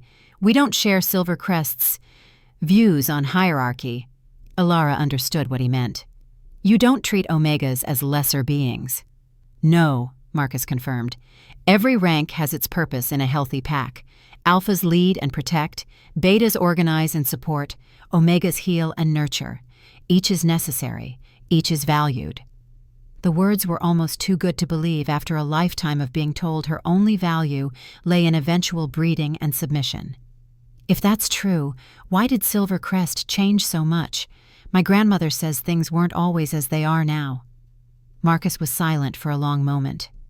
Power corrupts, he said finally, especially when unchecked. The Thornhills rose to leadership during a time of chaos, the Great Famine 50 years ago. They promised strength and security, and delivered it, but at a cost. With each generation, they've consolidated more power, eliminated more opposition, twisted pack traditions to serve their own ends. Like the rejection ceremony, Elara said quietly. Yes. Originally, rejection was a solemn, private affair, undertaken only when a true mismatch was discovered, when the bond was harmful to one or both wolves. It was never meant to be a public spectacle, a way to humiliate an unwanted mate. Elara felt a surge of anger through their bond, Marcus's outrage on her behalf. It was oddly touching. Is it different in Northaven? Rejections are rare, Marcus said, and when they happen, they're handled with dignity and care. The pack supports both wolves through the separation. No one is cast aside or made to feel worthless. The concept was so foreign to Alara's experience that she had trouble imagining it. A pack that treated all its members with respect, regardless of rank, leaders who valued more than just raw power. It sounded like something from her grandmother's fairy tales. As the sun began to set, they reached the entrance to a narrow mountain pass. 2 massive stone wolves flanked the path, their features worn by centuries of weather, but still fierce and vigilant. Alara felt a strange tingle as they rode between the sentinels, a whisper of ancient magic, recognizing something in her. "The sentinels know you," Marcus murmured, clearly feeling her reaction through their bond. "How is that possible? I've never been here before." "They recognize the light of the moon," he said, "as they were created to do." They made camp in a sheltered hollow just beyond the sentinels. The warriors moved with practiced efficiency, setting up tents and building a fire. Eleanor was settled in the largest tent with Leo, who had finally exhausted himself and fallen asleep almost immediately. Alara helped where she could, gathering firewood and assisting with the meal preparations, grateful for simple physical tasks that kept her mind occupied. As night fell completely, bringing with it a blanket of stars, Alara found herself sitting alone by the fire, watching the flames dance. The others had retired to their tents, leaving only the guard on watch, Reed, keeping a silent vigil at the edge of the camp. "You should be resting." Marcus's voice came from behind her, quiet but firm. "I can't sleep," Alara admitted, as he sat beside her on the fallen log. "Too much has happened. My mind won't quiet." Marcus studied her face in the firelight. "You're afraid." It wasn't a question. Alara looked away, uncomfortable with his perception. "Wouldn't you be? Yesterday I was just an Omega in a pack that didn't want me. Today I'm supposedly some legendary being with powers I don't understand, being hunted by forces I can't even identify." "Fear is natural," Marcus said. "It's what you do with it that matters." Alara looked at him, really looked. At the silver threading his dark hair, the lines etched around his eyes, the scar that spoke of violence survived. This was a man who understood fear intimately, who had faced it countless times and emerged victorious. "What do you do with yours?" she asked softly. Marcus's gaze held hers, surprisingly open. "I acknowledge it, I respect it, then I use it, as fuel, as warning, as motivation to be stronger, faster, better prepared." He paused. "Fear kept me alive through 3 wars, 2 assassination attempts, and the loss of my mate. It's not my enemy." Alara absorbed this, finding unexpected wisdom in his words. "I've been afraid so much of my life," she confessed. "Afraid of disappointing the pack, afraid of being too different, afraid of ending up like my mother. And now? Now I'm afraid of what's happening to me, of these powers I don't understand, of failing Leo or you or my grandmother, of not being what everyone suddenly expects me to be." Marcus was quiet for a moment, watching the flames. "When Leo was born," he said finally, "I was terrified, not of the usual father's fears, though those were there too, but of failing Isabel, of not being the father she would have wanted for her son, of raising him wrong, alone." He looked at Alara. "I still fear that, every day." The admission stunned her. That this powerful alpha king would confess such vulnerability seemed impossible. Yet through their bond, she could feel the truth of it. His enduring grief for Isabel, his fierce love for Leo, his constant worry that he wasn't enough. "Leo adores you," Alara said gently. "Anyone can see that." "Children love easily," Marcus replied. "That doesn't mean I'm worthy of it. If you weren't worthy, the bond between you wouldn't be so strong. I can feel it. Even through my connection to Leo, it's powerful, pure." Marcus's expression softened slightly. "You see much, for one so young." Alara smiled wryly. "I'm 28, hardly a child. Compared to my 45 years you are, Marcus said, but there was no condescension in his tone, only a hint of something that might have been regret. They fell silent, watching the fire together. The night sounds surrounded them, the soft hooting of an owl, the rustle of wind through pine needles, the distant call of a wolf. Elara felt a strange peace settle over her, despite the uncertainty ahead. Here, in this moment, she was safe. "There's something I need to tell you," Marcus said finally, breaking the silence. "About the prophecy." Elara turned to face him fully. "What about it?" Marcus seemed to choose his words carefully. "The full text is more specific than what I shared before. When darkness threatens all the packs, the flame of the north will join with the light of the moon, and a new age will begin. Their union will bridge ancient divides and birth a power unseen since the first days." "Their union?" Elara repeated slowly. "You mean a mating between the Blackthorn line and a moonchild?" The implications hung heavy in the air between them. Elara felt heat rise to her cheeks. "Is that why you offered me sanctuary? Because of this prophecy?" "No," Marcus said firmly. "I offered you sanctuary because you saved my son, because you're in danger, and because it's the right thing to do. The prophecy is complicated." "Complicated how?" Marcus sighed, running a hand through his silver-streaked hair. "Prophecies are never straightforward. This one has been interpreted many ways over the centuries. Some believe it speaks of political alliance, others of literal mating. Some think it refers to the joining of magical powers, not people." "And what do you believe?" Marcus's gaze was steady. "I believe in choice, in free will. Whatever the prophecy means, I won't use it to force anyone's hand, yours or mine or anyone else's." Relief flooded through Elara. "Thank you," she said softly. Then, curiosity getting the better of her. "But it does explain why someone would target Leo, if they wanted to prevent the prophecy." "Yes," Marcus agreed grimly. "By killing my heir, they might hope to break the Blackthorn line's connection to the throne. Though it wouldn't work. I have cousins who could inherit if—" He broke off abruptly, his head turning sharply toward the eastern edge of the camp. Elara felt it a second later, a disturbance in the night's peace, a sense of wrongness carried on the wind. Reed had also tensed, hand moving to the sword at his hip. "What is it?" she whispered. "I'm not sure," Marcus replied, rising to his feet in one fluid motion. "Stay here."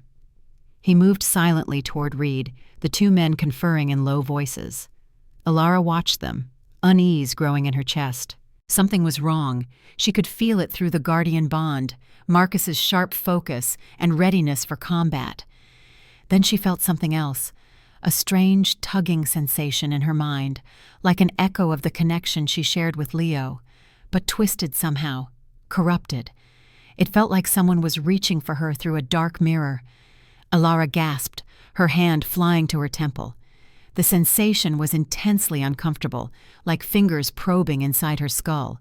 Marcus was at her side instantly, his expression alarmed. "What's happening?" he demanded.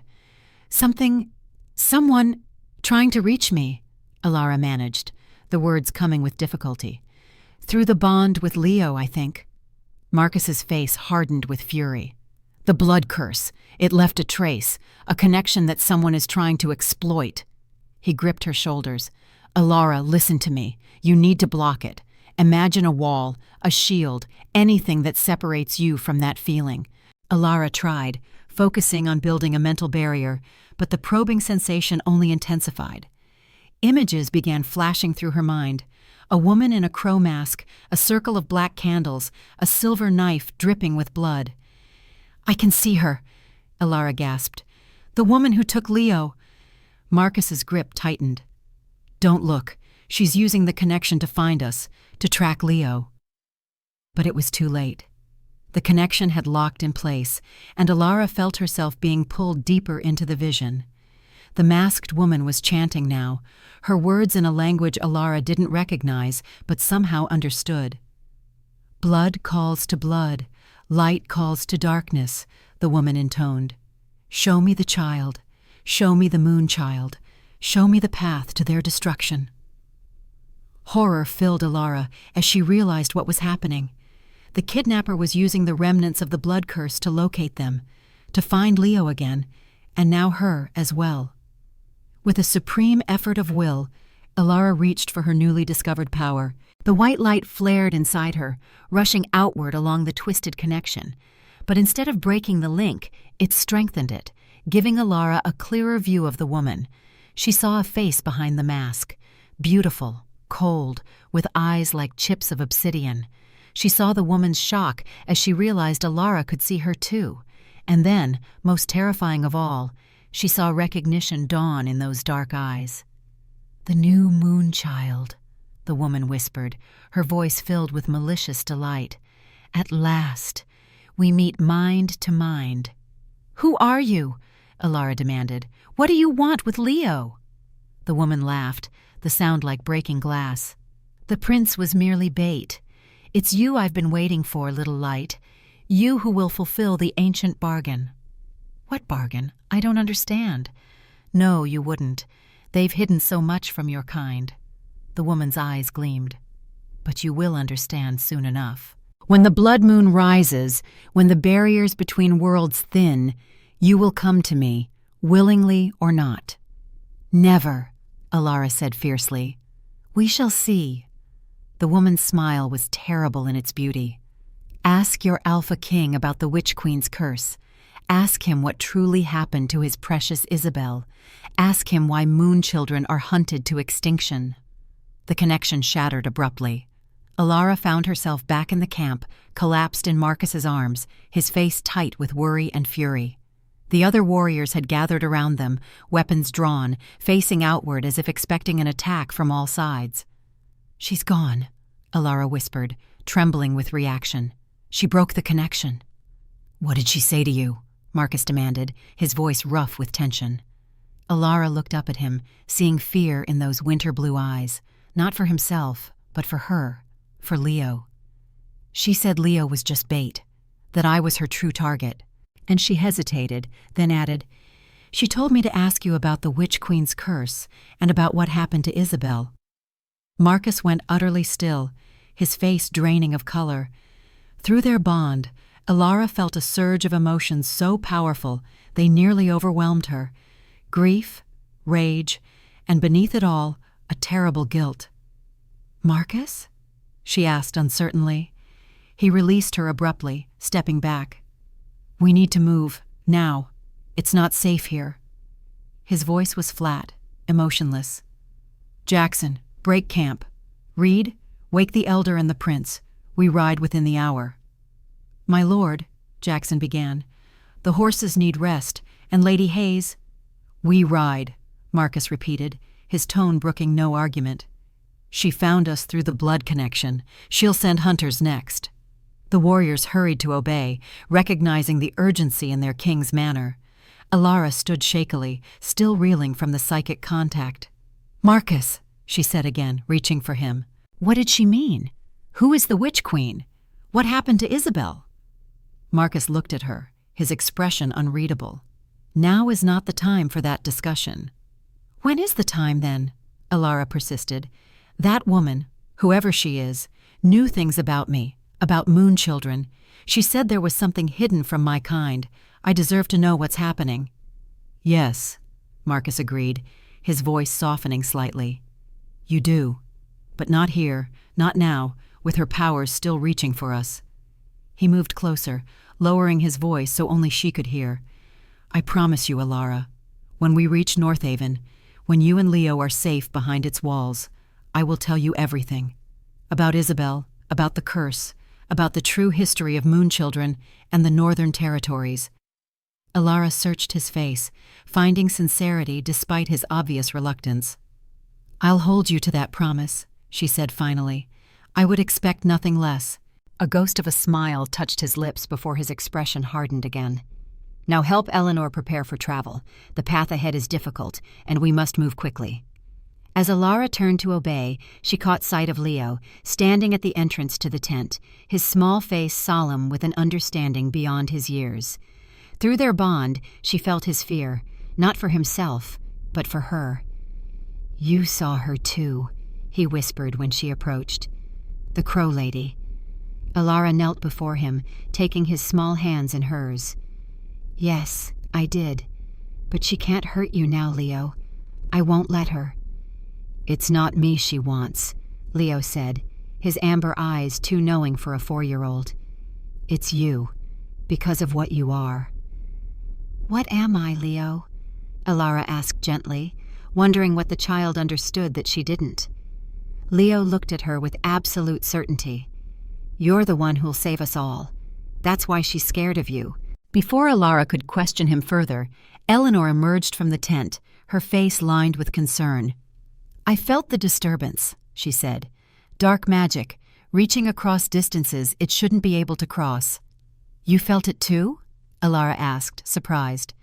"Not as you did," Eleanor clarified, "but I've spent a lifetime studying the old ways, learning to recognize the signatures of different magics.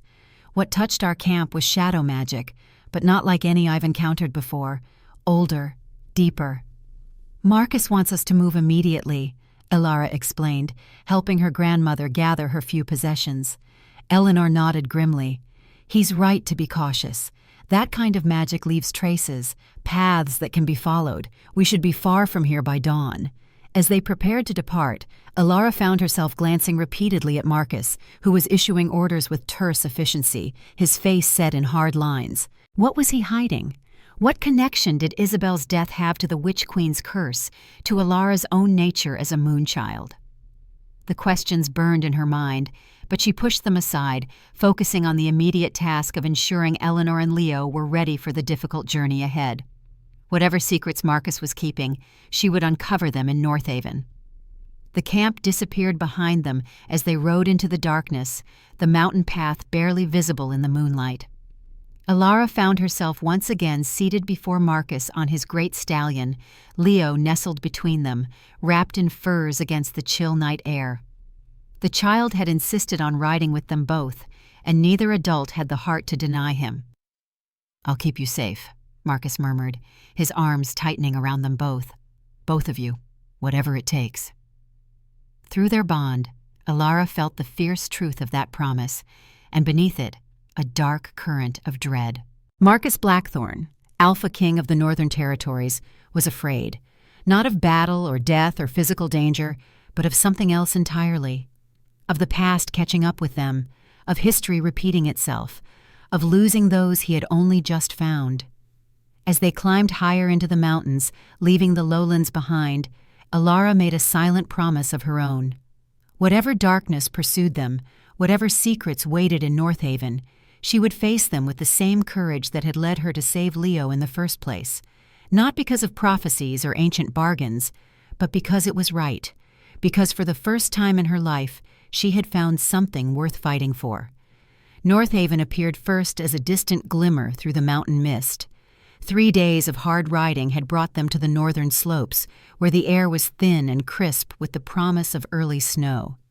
Alara, exhausted beyond measure, nearly missed the first sight of the legendary Wolf City. It was Leo's excited cry that roused her from her half-slumber against Marcus's chest. "Look, Alara! Home!" She blinked, focusing on the vista that had appeared as they crested the final ridge. Her breath caught in her throat. Northaven was nothing like the crude wooden structures of Silver Crest. This was a city carved from the mountain itself, rising in concentric terraces around a central peak.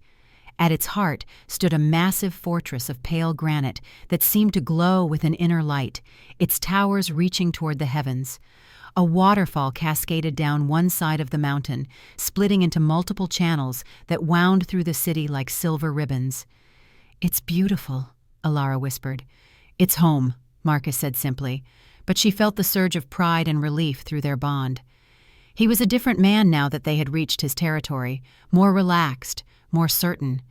The grim vigilance of the journey had eased, though not disappeared entirely. As they descended the winding path toward the city gates, Alara noticed stone sentinels similar to those at the mountain pass positioned at regular intervals. Wolves, eagles, bears, each carved with extraordinary detail and seeming to watch their progress with ancient eyes. "More guardians?" she asked. Marcus nodded. the work of the first settlers, who came here fleeing the witch wars. They built Northaven not just as a refuge, but as a fortress against dark magic. At the mention of witches, Alara thought again of the crow-masked woman and her cryptic words. Since that night, Marcus had maintained a careful distance, both physically and emotionally. Though they had continued to share his horse for practicality's sake, he had withdrawn behind a wall of formal courtesy. Alara could still feel him through their guardian bond, but his emotions were muted, controlled. The gates of Northaven stood open as they approached, massive oak doors reinforced with iron, flanked by guards in the silver and blue of the Blackthorn house. Word of their coming had clearly preceded them, for the captain of the guard stood ready with a formal welcoming party. "My king," the captain said, dropping to one knee as Marcus dismounted. "Prince Leo, we give thanks to the moon goddess for your safe return." "Rise, Captain Voran," Marcus said. "Prepare guest quarters in the royal wing for Healer Hayes and Elder Hayes. They are to be afforded every courtesy." "At once, my lord."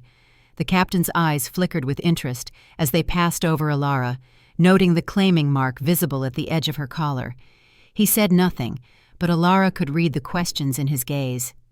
News would spread quickly, she realized. The Alpha King returns with his recovered son and a mysterious Omega bearing his protection mark.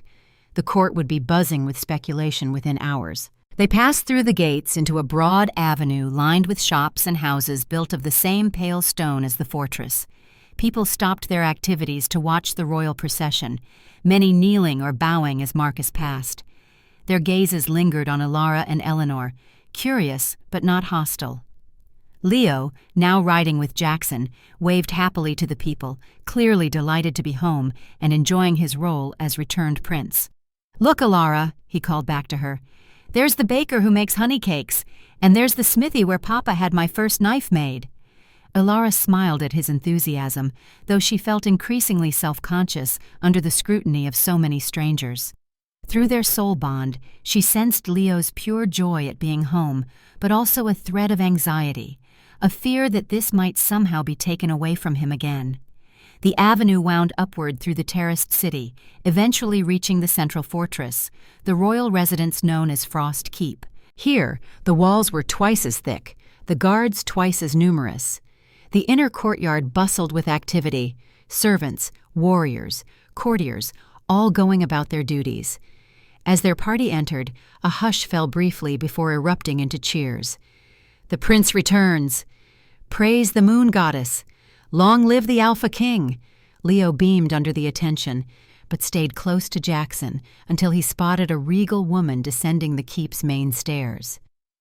"Grandmother!" he cried, leaping from the horse and racing toward her. The woman, who could only be Queen Mother Lydia, caught Leo in her arms, her composed facade cracking into profound relief. "My precious boy," she murmured, holding him tightly. "My brave little wolf." Lydia Blackthorn was a striking figure, tall and slender, with the same midnight hair as her son, though hers was streaked with more silver than black now. Her eyes were a lighter blue than Marcus's, almost silver in certain lights, and they missed nothing as she surveyed the returning party. Those keen eyes found Alara immediately, narrowing slightly as they registered the claiming mark and the subtle bonds connecting her to both Marcus and Leo. Lydia's expression revealed nothing of her thoughts, but Alara felt a chill nonetheless. This was a woman of power and perception, not easily deceived or swayed. "Mother," Marcus said, approaching and bowing his head slightly in filial respect. "Leo is safe, as you see, thanks in large part to Healer Hayes." Lydia straightened, keeping one arm around Leo as she regarded Alara with new interest. "Indeed. Then we owe you a great debt, Healer Hayes." Alara dismounted with Jackson's assistance, her legs unsteady after the long ride. She attempted a curtsy, though her exhausted muscles protested. "No debt, Your Majesty. I only did what was right." "Few would risk themselves for a child not of their pack," Lydia observed. Her gaze shifted to Eleanor, who was being helped from her horse by Reed. "And you must be the elder healer. Welcome to Northaven, Elder Hayes." "Thank you, Your Majesty," Eleanor said, her dignity undimmed by travel fatigue. "Your hospitality is most appreciated." A slight commotion at the edge of the courtyard drew Alara's attention. A woman was approaching, beautiful in a cold, perfect way, with dark hair pulled into an elegant knot and eyes that reminded Alara of polished obsidian. She wore a gown of deep burgundy that contrasted sharply with the blues and silvers of the Northaven court. "My lord," the woman said, her voice musical and controlled, "thank the goddess you have returned safely with the prince." Her gaze slid to Alara, assessment and calculation evident in her expression. "Lady Ravenna," Marcus acknowledged, his tone cooler than it had been with his mother. "We are indeed fortunate." "And who is your guest?" Ravenna asked, her eyes lingering on Alara's claiming mark with barely disguised displeasure. "This is healer Alara Hayes, formerly of Silver Crest," Marcus said formally. "She saved Leo's life at great personal risk. She and her grandmother, Elder Hayes, will be staying with us indefinitely, under my personal protection." Something flickered in Ravenna's dark eyes, anger quickly masked by a courtier's smile. "How unexpected. Silvercrest is not known for its generous relations with other packs. How fortunate that one of their Omegas should be in the right place at the right time." The emphasis she placed on Omega made it clear what she thought of Alara's rank.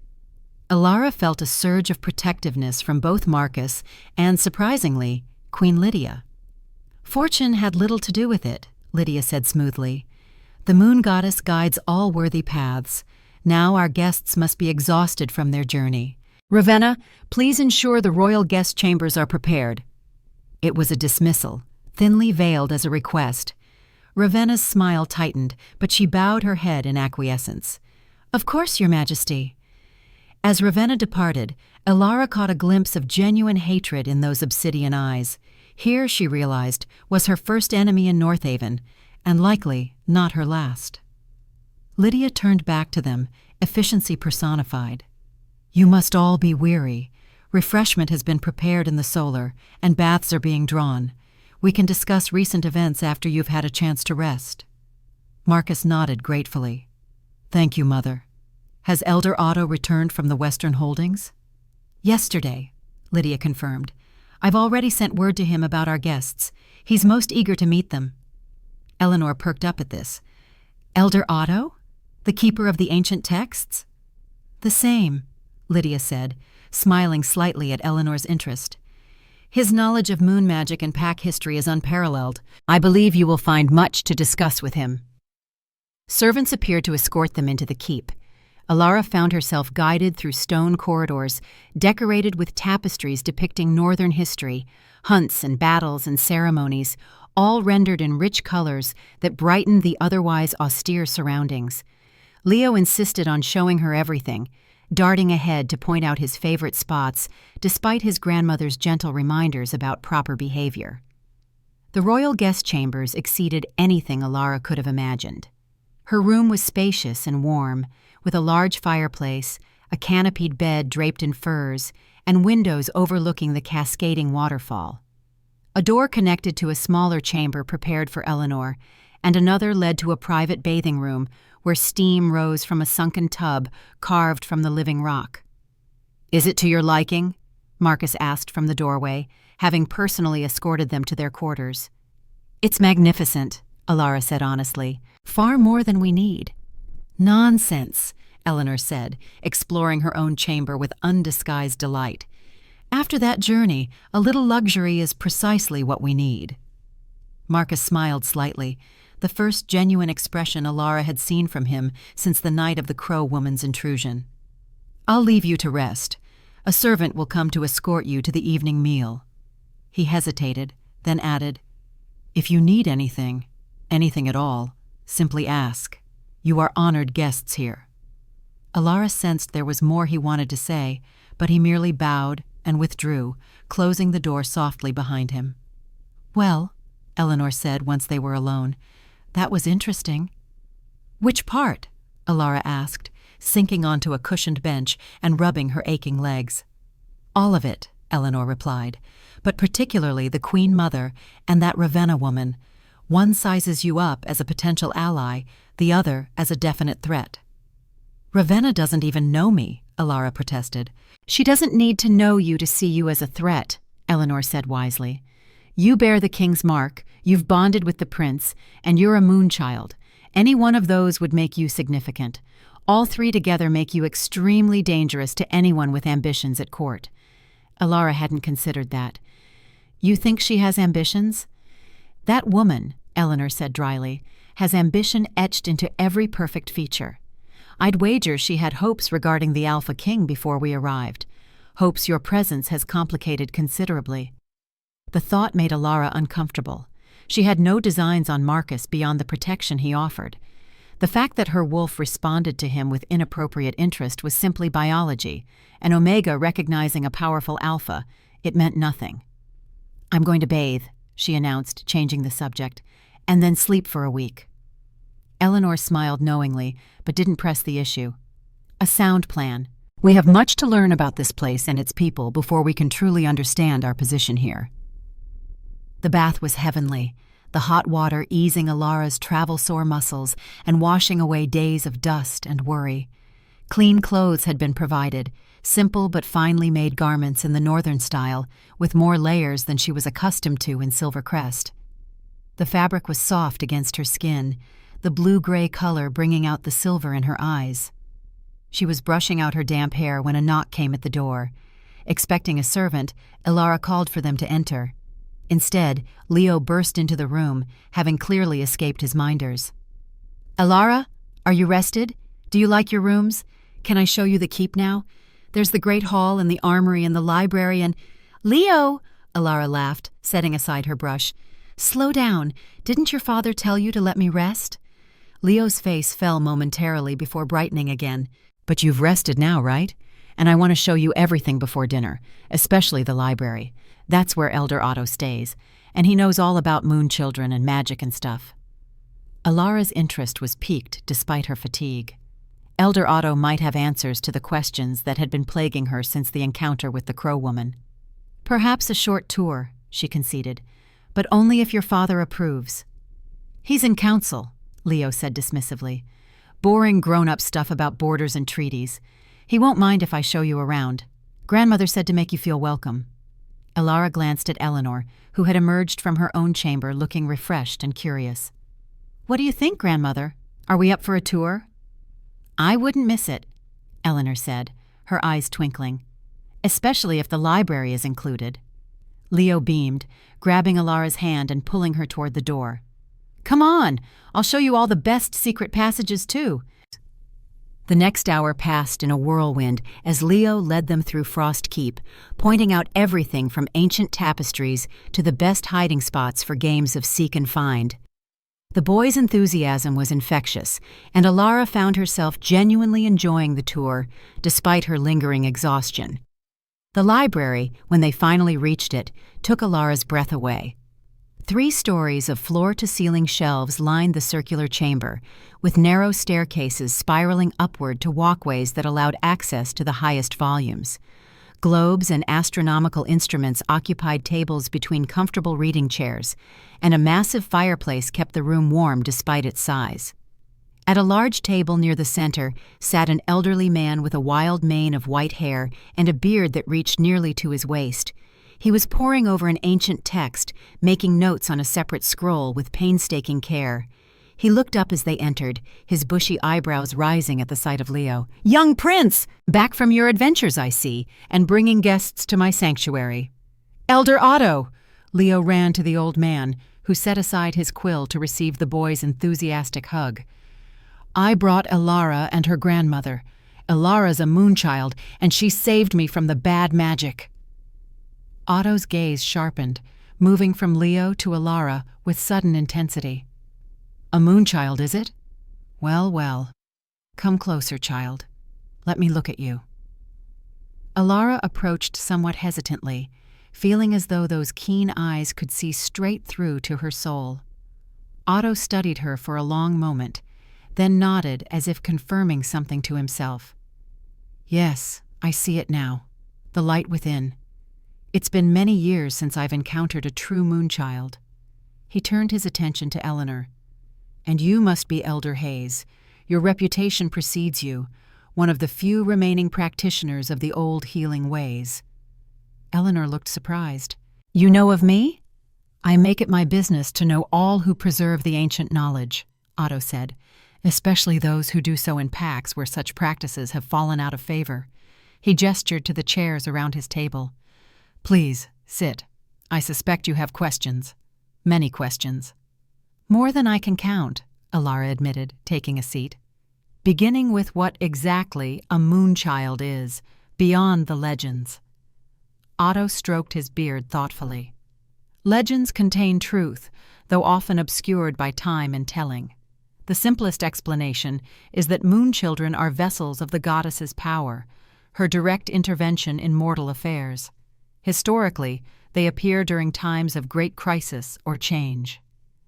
But what does that mean practically? Alara pressed. What am I supposed to do? What powers do I have beyond healing? Healing is but one manifestation, Otto said. Moon children can also purify corruption, reveal truth from falsehood, and in rare cases, peer through the veils between realms.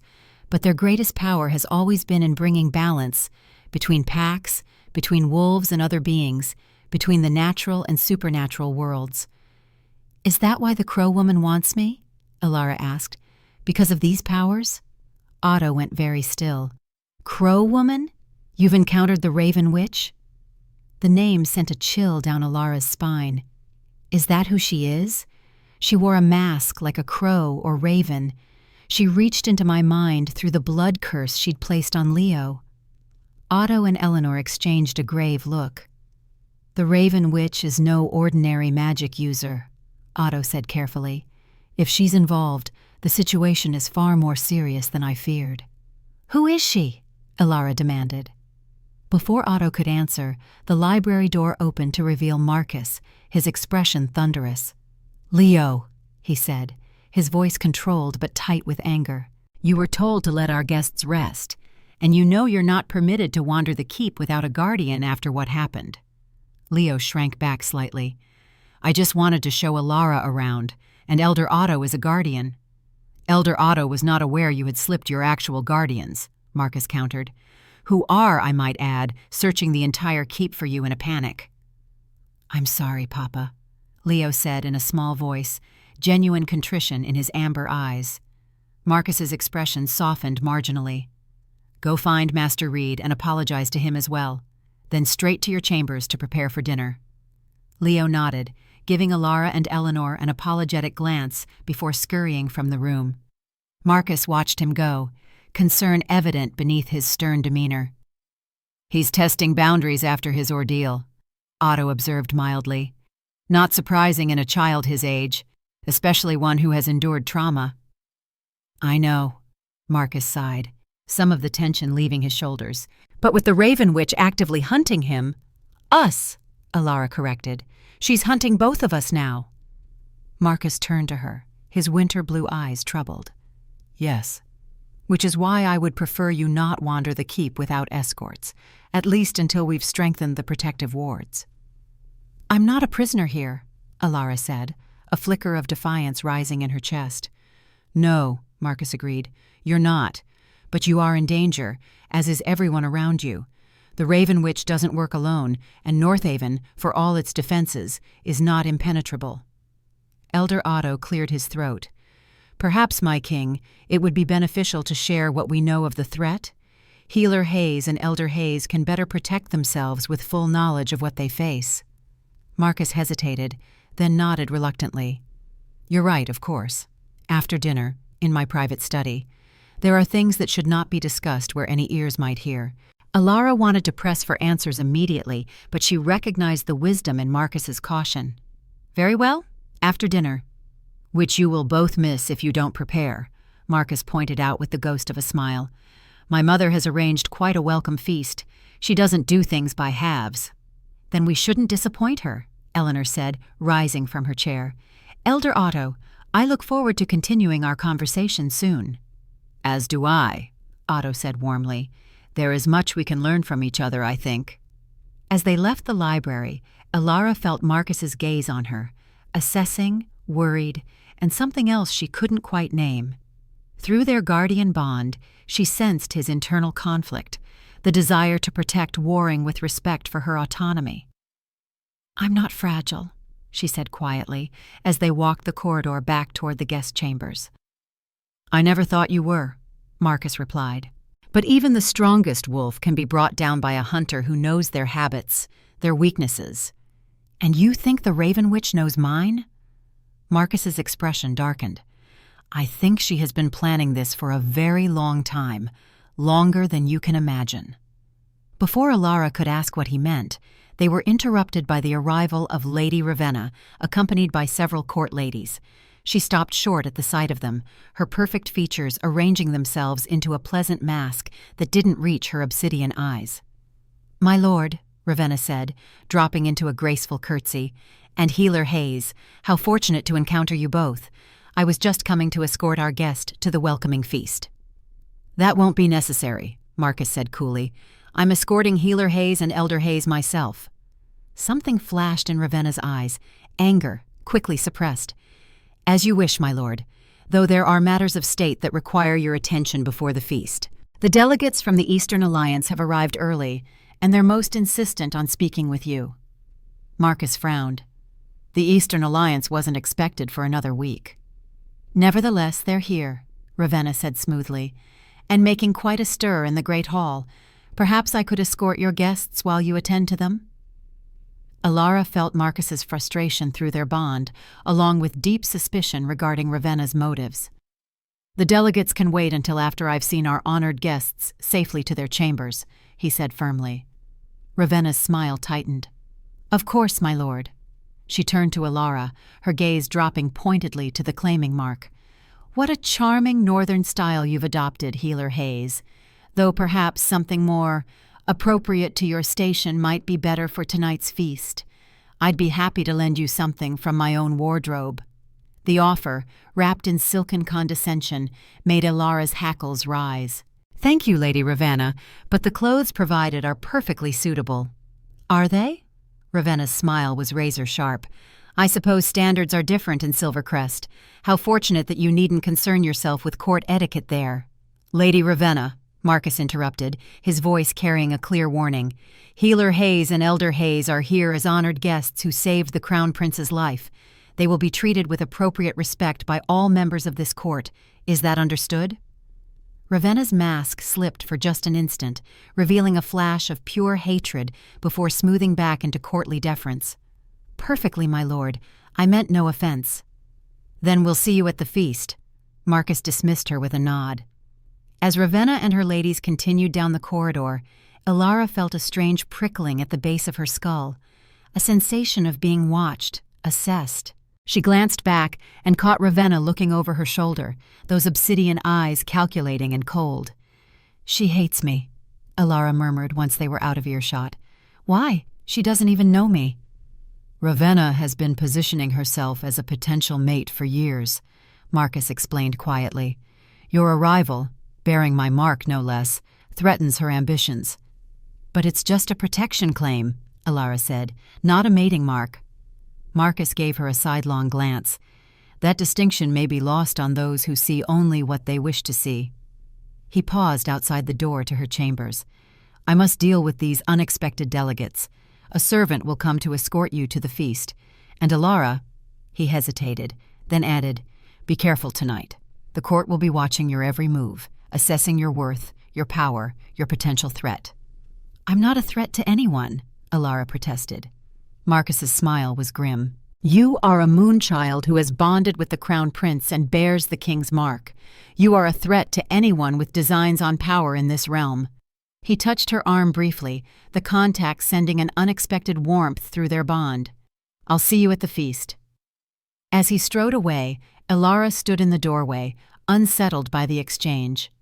This place, for all its beauty, was a maze of political currents she barely understood, and somewhere within its walls someone might well be reporting her every move to the Raven Witch.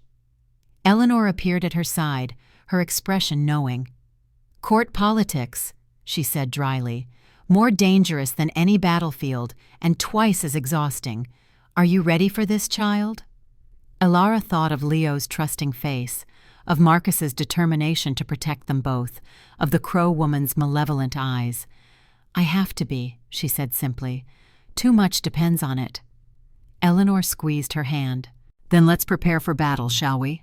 A court feast is just that, a battle fought with smiles and carefully chosen words instead of claws and fangs. As they entered their chambers to prepare, Elara felt the pendant at her throat warm slightly against her skin, her mother's legacy, a reminder of her true heritage. Whatever challenges awaited at this feast, whatever secrets Marcus was keeping, whatever threat the Raven Witch posed, she would face them all. For she was a moonchild, the first in 3 centuries, and she was done being underestimated. The great hall of Frostkeep glowed with 1,000 candles. Massive fireplaces at either end roared with flame, yet the vast chamber maintained a pleasant coolness that spoke to the northern wolves' natural affinity for winter. Banners bearing the blackthorn insignia, a silver wolf beneath a full moon, hung from rafters carved to resemble ancient trees, their branches stretching toward a ceiling painted with constellations that seemed to shift and glimmer in the dancing light. Elara stood at the entrance, momentarily paralyzed. She had never seen such splendor, such casual display of wealth and power. The Silver Crest feasting hall had been crude by comparison, all rough wood and animal pelts, designed for function rather than beauty. "Breathe," Eleanor murmured beside her. "Remember, you belong here as much as anyone." Elara wasn't convinced of that, but she straightened her shoulders and lifted her chin. The blue-gray dress she'd been provided fit perfectly, its simple elegance more flattering than anything she'd ever worn.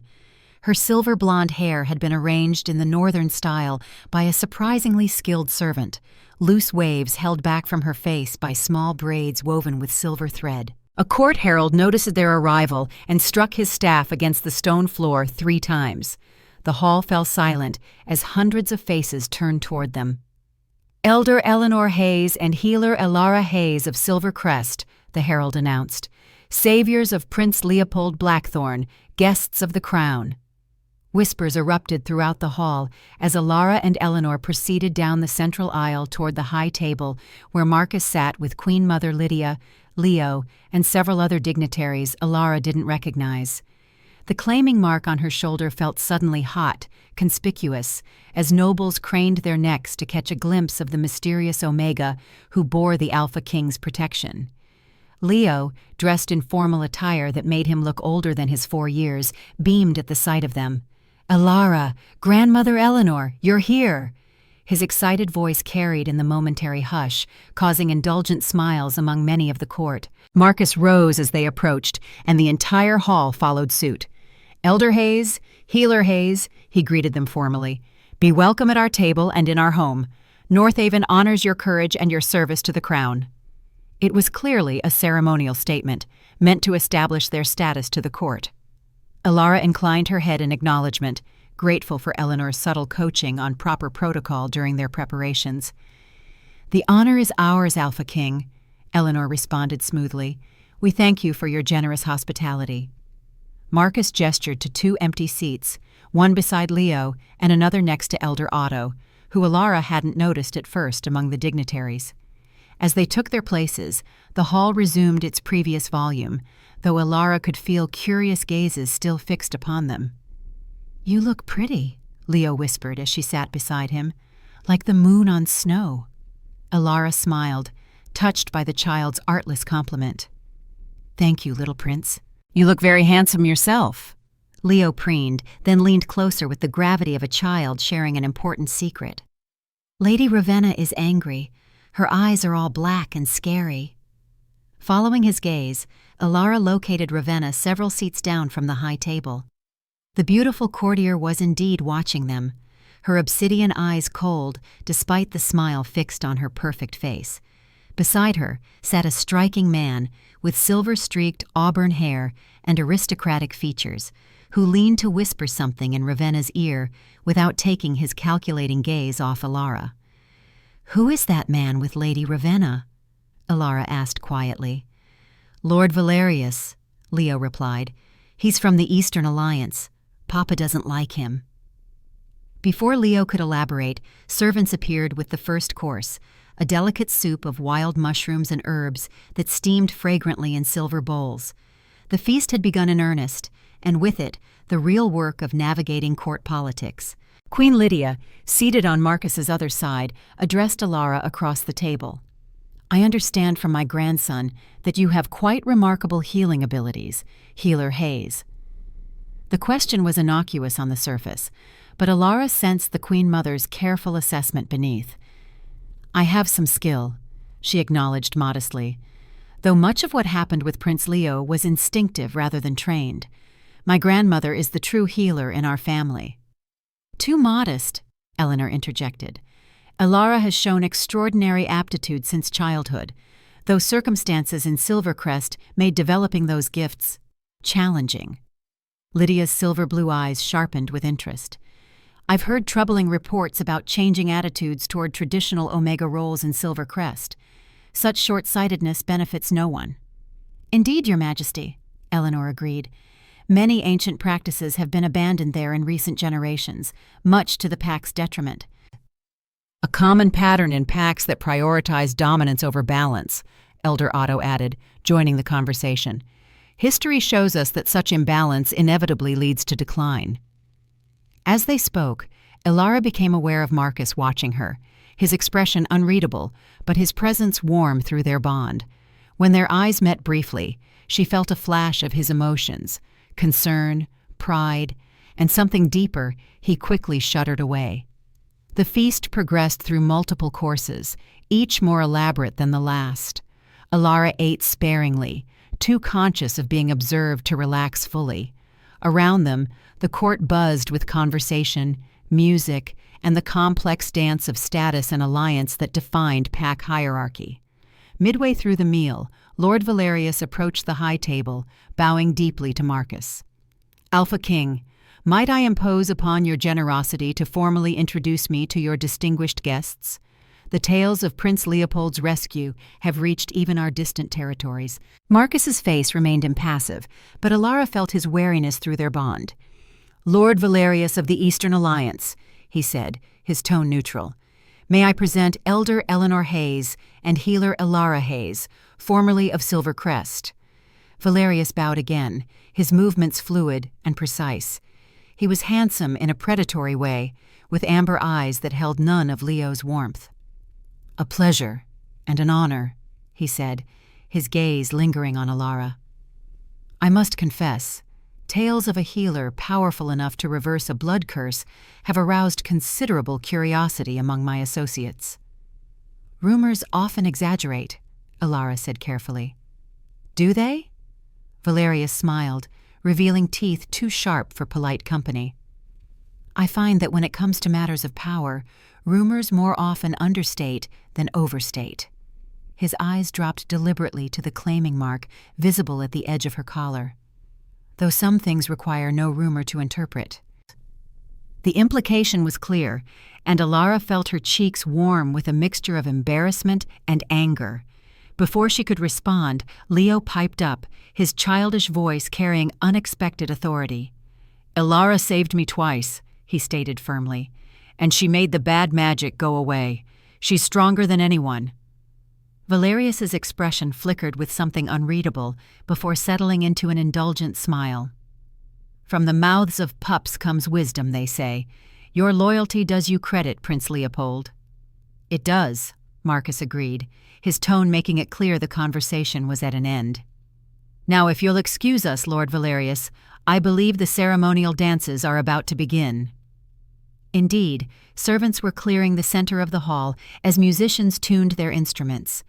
Valerius bowed once more and withdrew, though his calculating gaze lingered on Alara in a way that made her skin crawl.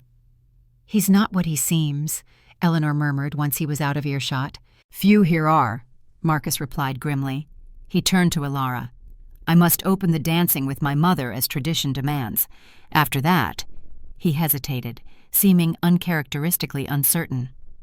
"After that, custom dictates the king dance with the highest-ranking unattached female guest," Queen Lydia finished for him, her eyes twinkling with something like mischief.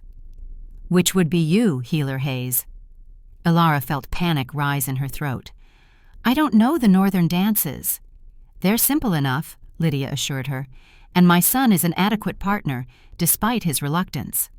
Marcus shot his mother a look that might have been exasperation in a less controlled man. "I'm merely concerned that Healer Hayes may be tired from her journey." "I'm fine," Elara found herself saying, though dancing with the Alpha King before the entire court was the last thing she wanted. "Truly."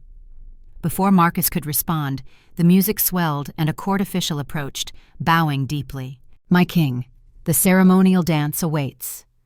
With one last unreadable glance at Elara, Marcus escorted his mother to the center of the hall. The court parted to give them space, forming a circle around the royal pair. The dance was indeed simple but elegant, a flowing pattern of steps that reminded Elara of waves meeting shore, of wind through trees. Marcus moved with surprising grace for such a powerful man, his inherent dominance tempered by practiced refinement. All too soon, the opening dance concluded, and Marcus was escorting Lydia back to her seat. Elara's heart pounded as he approached her next, extending his hand in silent invitation. "You don't have to," he said quietly, for her ears alone. "Protocol be damned." The offer to spare her public scrutiny touched Elara deeply, but she recognized the political importance of this moment. Refusing would be seen as a rejection of Northern hospitality, perhaps even an insult to the crown. More importantly, it would show fear, something she refused to display before this court of wolves. "I would be honored," she said, placing her hand in his. As Marcus led her to the center of the hall, Elara was acutely aware of hundreds of eyes tracking their movement. Ravenna's obsidian glare burned the hottest, but there were others, curious, speculative, some hostile, some appraising.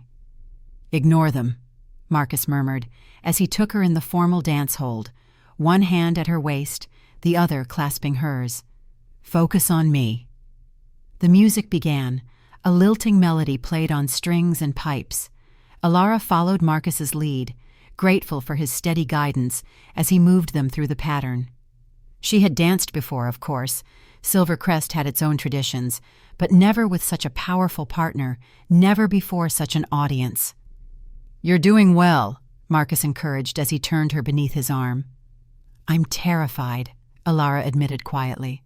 "So am I," he surprised her by saying. His winter blue eyes held hers, unexpectedly vulnerable. "But not of dancing." Before she could ask what he meant, the tempo of the music changed, requiring more intricate footwork. Elara focused on the steps, on the warmth of Marcus's hand at her waist, on the strange connection between them that seemed to strengthen with each measure of music. Through their guardian bond, she felt his emotions, a complex tapestry of concern, determination, and something deeper, something he continued to hold tightly in check. It was intoxicating being this close to him, feeling the controlled power in his movements, sensing the wolf just beneath his civilized veneer. Her own wolf responded to his proximity, purring with contentment despite the stress of the situation. This felt right in a way Elara couldn't explain, couldn't justify, could barely acknowledge even to herself.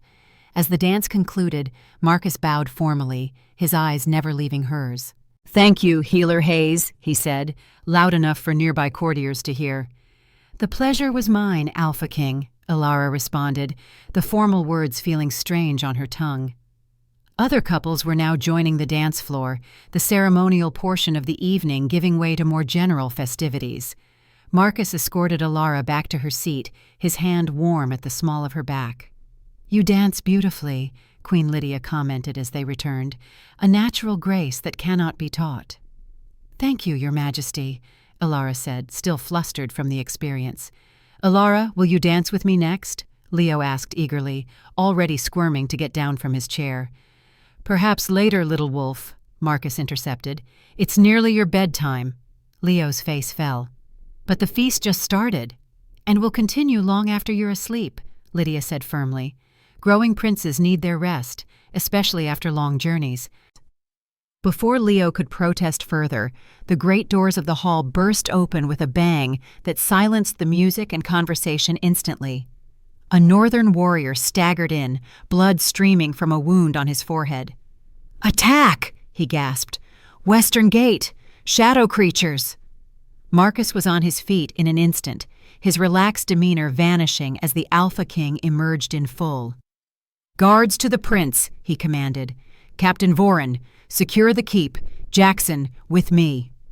The hall erupted into controlled chaos as warriors moved with practiced precision toward defensive positions. Nobles and courtiers pressed back against the walls, some fearful, others reaching for concealed weapons with the ease of those accustomed to danger. Through the open doors came the sounds of battle, snarls, screams, the clash of steel, and beneath it all, an unnatural keening that raised the hair on Alara's neck. Shadow magic. She could feel it now, a cold malevolence seeping into the keep like poison. "Leo!" she gasped, instinctively reaching for the child. Through their soul bond, she felt his fear spike as guards surrounded him, hustling him toward a side exit. "Alara!" he cried, struggling against the guards. "I need Alara!" "Take my grandmother with the prince," Alara told the nearest guard, pushing Eleanor toward the protective circle. "She's a healer. She can help if he's harmed." The guard hesitated only briefly before nodding, recognizing the wisdom of having a healer in the prince's escort. Eleanor shot Alara a knowing look as she was swept away with Leo, who continued to call for Alara even as he disappeared from sight. "You should go with them," Marcus said, suddenly at her side, his expression grim as he buckled on a sword belt handed to him by Jackson. "I can help here," Alara insisted. "If it's shadow magic—" "It is," Marcus confirmed, "and that's precisely why you should be as far from here as possible. The Raven Witch wouldn't send her creatures without purpose, and I suspect that purpose is you."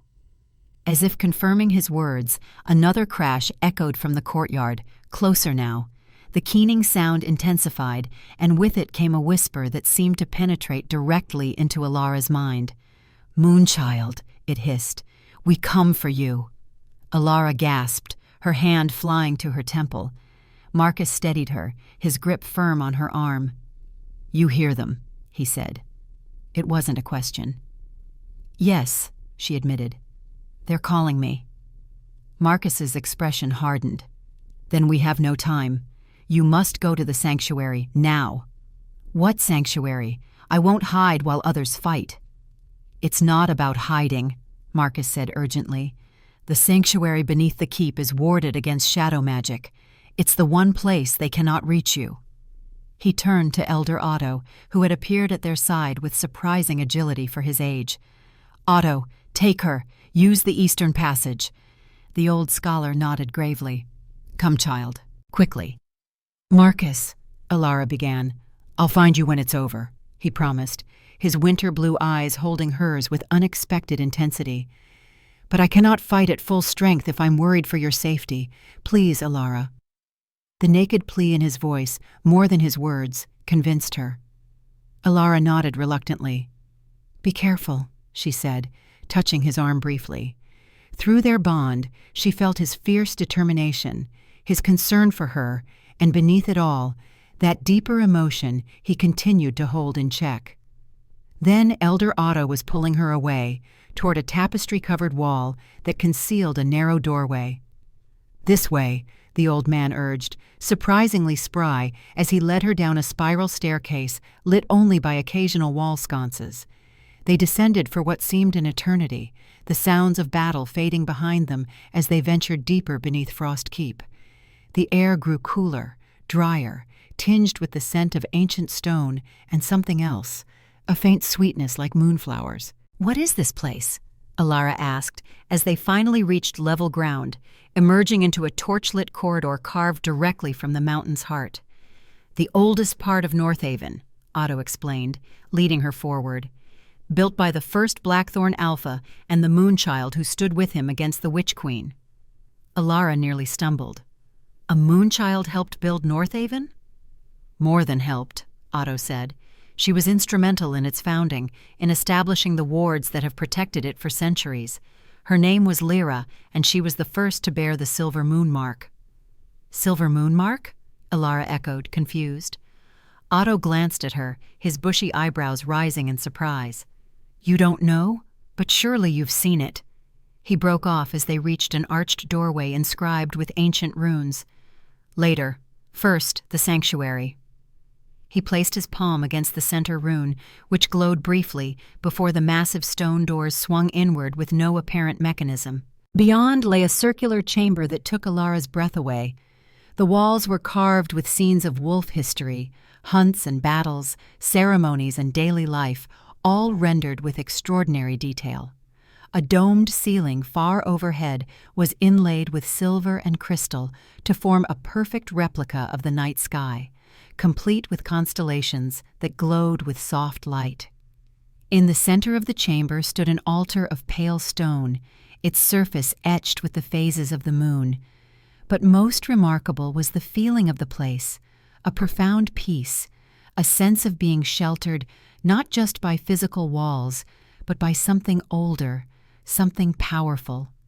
The shadow magic that had been pressing at the edges of Alara's consciousness withdrew entirely, unable to penetrate this sanctum.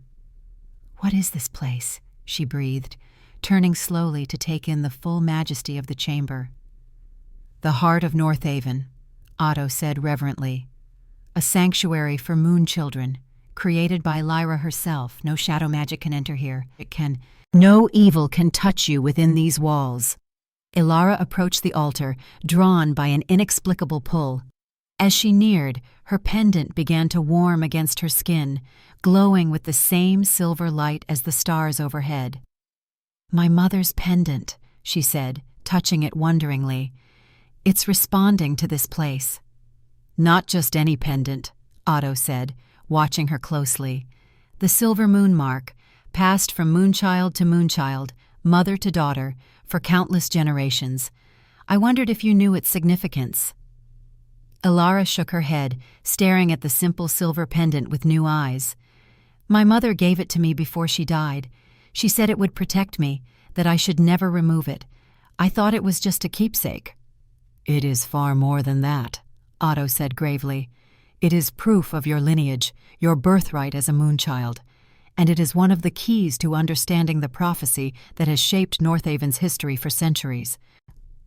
A distant rumble shook dust from the ancient ceiling, evidence of the battle raging far above them. Alara thought of Marcus, of Leo, of all those fighting while she remained safe in this underground sanctuary. "Tell me," she demanded, turning to Otto. "Tell me everything, about the prophecy, about the Raven Witch, about what happened to Queen Isabel. No more secrets, no more half-truths. I need to understand what I'm part of." Otto studied her for a long moment, his keen eyes seeing more than just her appearance. "Yes," he said finally, "you do. But are you prepared for the truth? It is not a gentle tale." "I'm stronger than I look," Alara said firmly, "and I'm tired of being kept in the dark." Otto nodded, gesturing to a stone bench that circled the chamber's perimeter. "Then sit, Moonchild, and I will tell you the true history of your kind, of Northaven, and of the shadow that has haunted both for centuries." As another tremor shook the sanctuary, Alara sat, clutching her pendant, her birthright, and prepared to hear the truth she had been seeking since the moment she found a dying wolf pup beneath a fallen log. Above them, the battle for Northaven raged on, but here, in this ancient place of power, time seemed to slow, to stretch. Here, finally, answers awaited.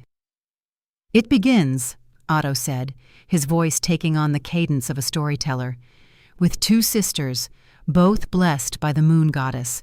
One embraced the light, becoming the first moonchild.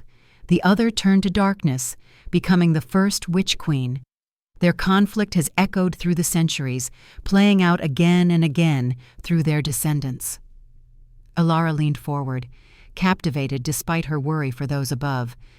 "And the Raven Witch? Is she the current witch queen?" "No," Otto said grimly. "She is something far more dangerous. She is both, moonchild and witch queen in one body, light and shadow in perfect terrible balance." "How is that possible?" "Because," Otto said, his eyes fixing on Alara's with solemn intensity, "she is your mother's twin sister, your aunt, and she has been hunting you since the day you were born." The revelation struck Alara like a physical blow. Her mother had never mentioned a sister, let alone a twin. Yet even as shock coursed through her, a deeper part of Alara recognized the truth in Otto's words. It explained the connection she had felt to the crow-masked woman, the familiarity beneath the malevolence. "My mother's twin," she repeated, trying to absorb this new reality. "But why? Why hunt me?" "Because of the prophecy," Otto said. "The true prophecy, not the abbreviated version Marcus shared with you. When darkness threatens all the packs, the flame of the north will join with the light of the moon, and a new age will begin. Their union will bridge ancient divides and birth a power unseen since the first days. But beware the shadow twin who seeks to corrupt what the goddess has blessed. Only sacrifice born of love can break the cycle of blood." Ilara's mind raced, connecting pieces of a puzzle she hadn't known existed. "Isabel," she said suddenly. "Queen Isabel was a moonchild too, wasn't she? That's why the Raven Witch, my aunt, killed her." Otto nodded gravely. "Isabel was the last confirmed moonchild before you. She and Marcus fulfilled the first part of the prophecy, the joining of flame and light. Leo is the result of that union, a child of both bloodlines. But your aunt ensured Isabel did not live to see the prophecy completed." "How?" Ilara asked, though part of her dreaded the answer. "Blood magic," Otto said grimly. "Cast from afar, it made childbirth fatal for Isabel. By the time anyone realized what was happening, it was too late. Marcus was able to save Leo, but Isabel was beyond even a moonchild's ability to heal." The parallels to Leo's kidnapping were clear. The same blood curse, the same intent to kill. And now my aunt tries again, targeting Leo to prevent the prophecy's completion. "And to draw you out," Otto added, "for you are the wild card she did not anticipate. Another moonchild, appearing when all thought the line ended with Isabel." Ilara's head spun with revelations. "But what does she want? If she's part moonchild herself—" "She wants what the shadow has always wanted," Otto said, "to corrupt the light, to twist the prophecy to her own ends. If she can capture you, use your power—" A tremendous crash from above cut off his words. The sanctuary shook violently, dust and small stones raining down from the ceiling. This was no mere tremor from the battle. This was something worse. "They've breached the upper wards," Otto said, alarm clear in his voice. "That shouldn't be possible unless—" "Unless someone let them in," Ilara finished, a horrible suspicion forming in her mind. "Someone inside Northaven." Otto's face paled. "We must leave. If the outer wards have fallen, the sanctuary may not remain secure for long." "Leave?" Ilara stood, indignant. "To go where? And what about Marcus, Leo, the others fighting above?" "There is another exit," Otto said urgently. "A passage known only to the royal family and the Keeper of Lore, myself. It leads to the mountains, away from Northaven." "I'm not running," Ilara said firmly. "Not while others fight. Not while Leo needs me." She could feel the prince through their bond, his fear, his desperate call for her. Otto studied her for a long moment, then nodded reluctantly. "I suspected you would say that. Very well. But if we go up, we go prepared." He moved to the altar, pressing a hidden panel that caused a section of the stone to slide away, revealing a compartment. From within, he withdrew a silver circlet set with moonstones and an ancient dagger with runes etched along its blade. "The crown of Lyra and the moonblade," he explained, holding them reverently. "No moonchild has wielded these since the founding of Northaven. But perhaps the time has come again." Ilara hesitated, awed by the ancient artifacts. "I don't know how to use them." "The crown will focus your power, allow you greater control," Otto explained. "The blade can cut through shadow magic as if it were cloth.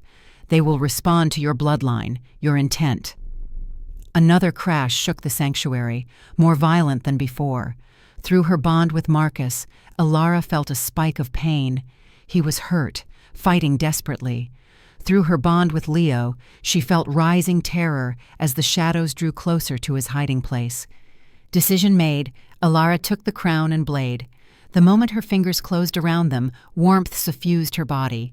The crown seemed to sing against her skin as she placed it on her brow, and the blade glowed with the same silver light as her pendant. "I am ready," she said, her voice steadier than she felt. Otto nodded grimly. Then let us join the battle, Moonchild. May the goddess go with us.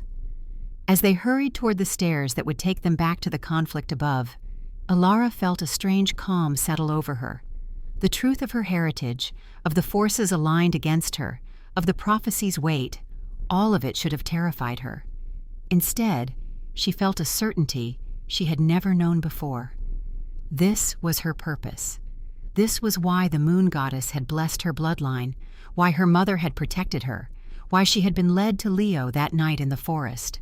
Not chance, but destiny. The Moonchild had returned to Northaven, and the shadows would soon discover what that truly meant.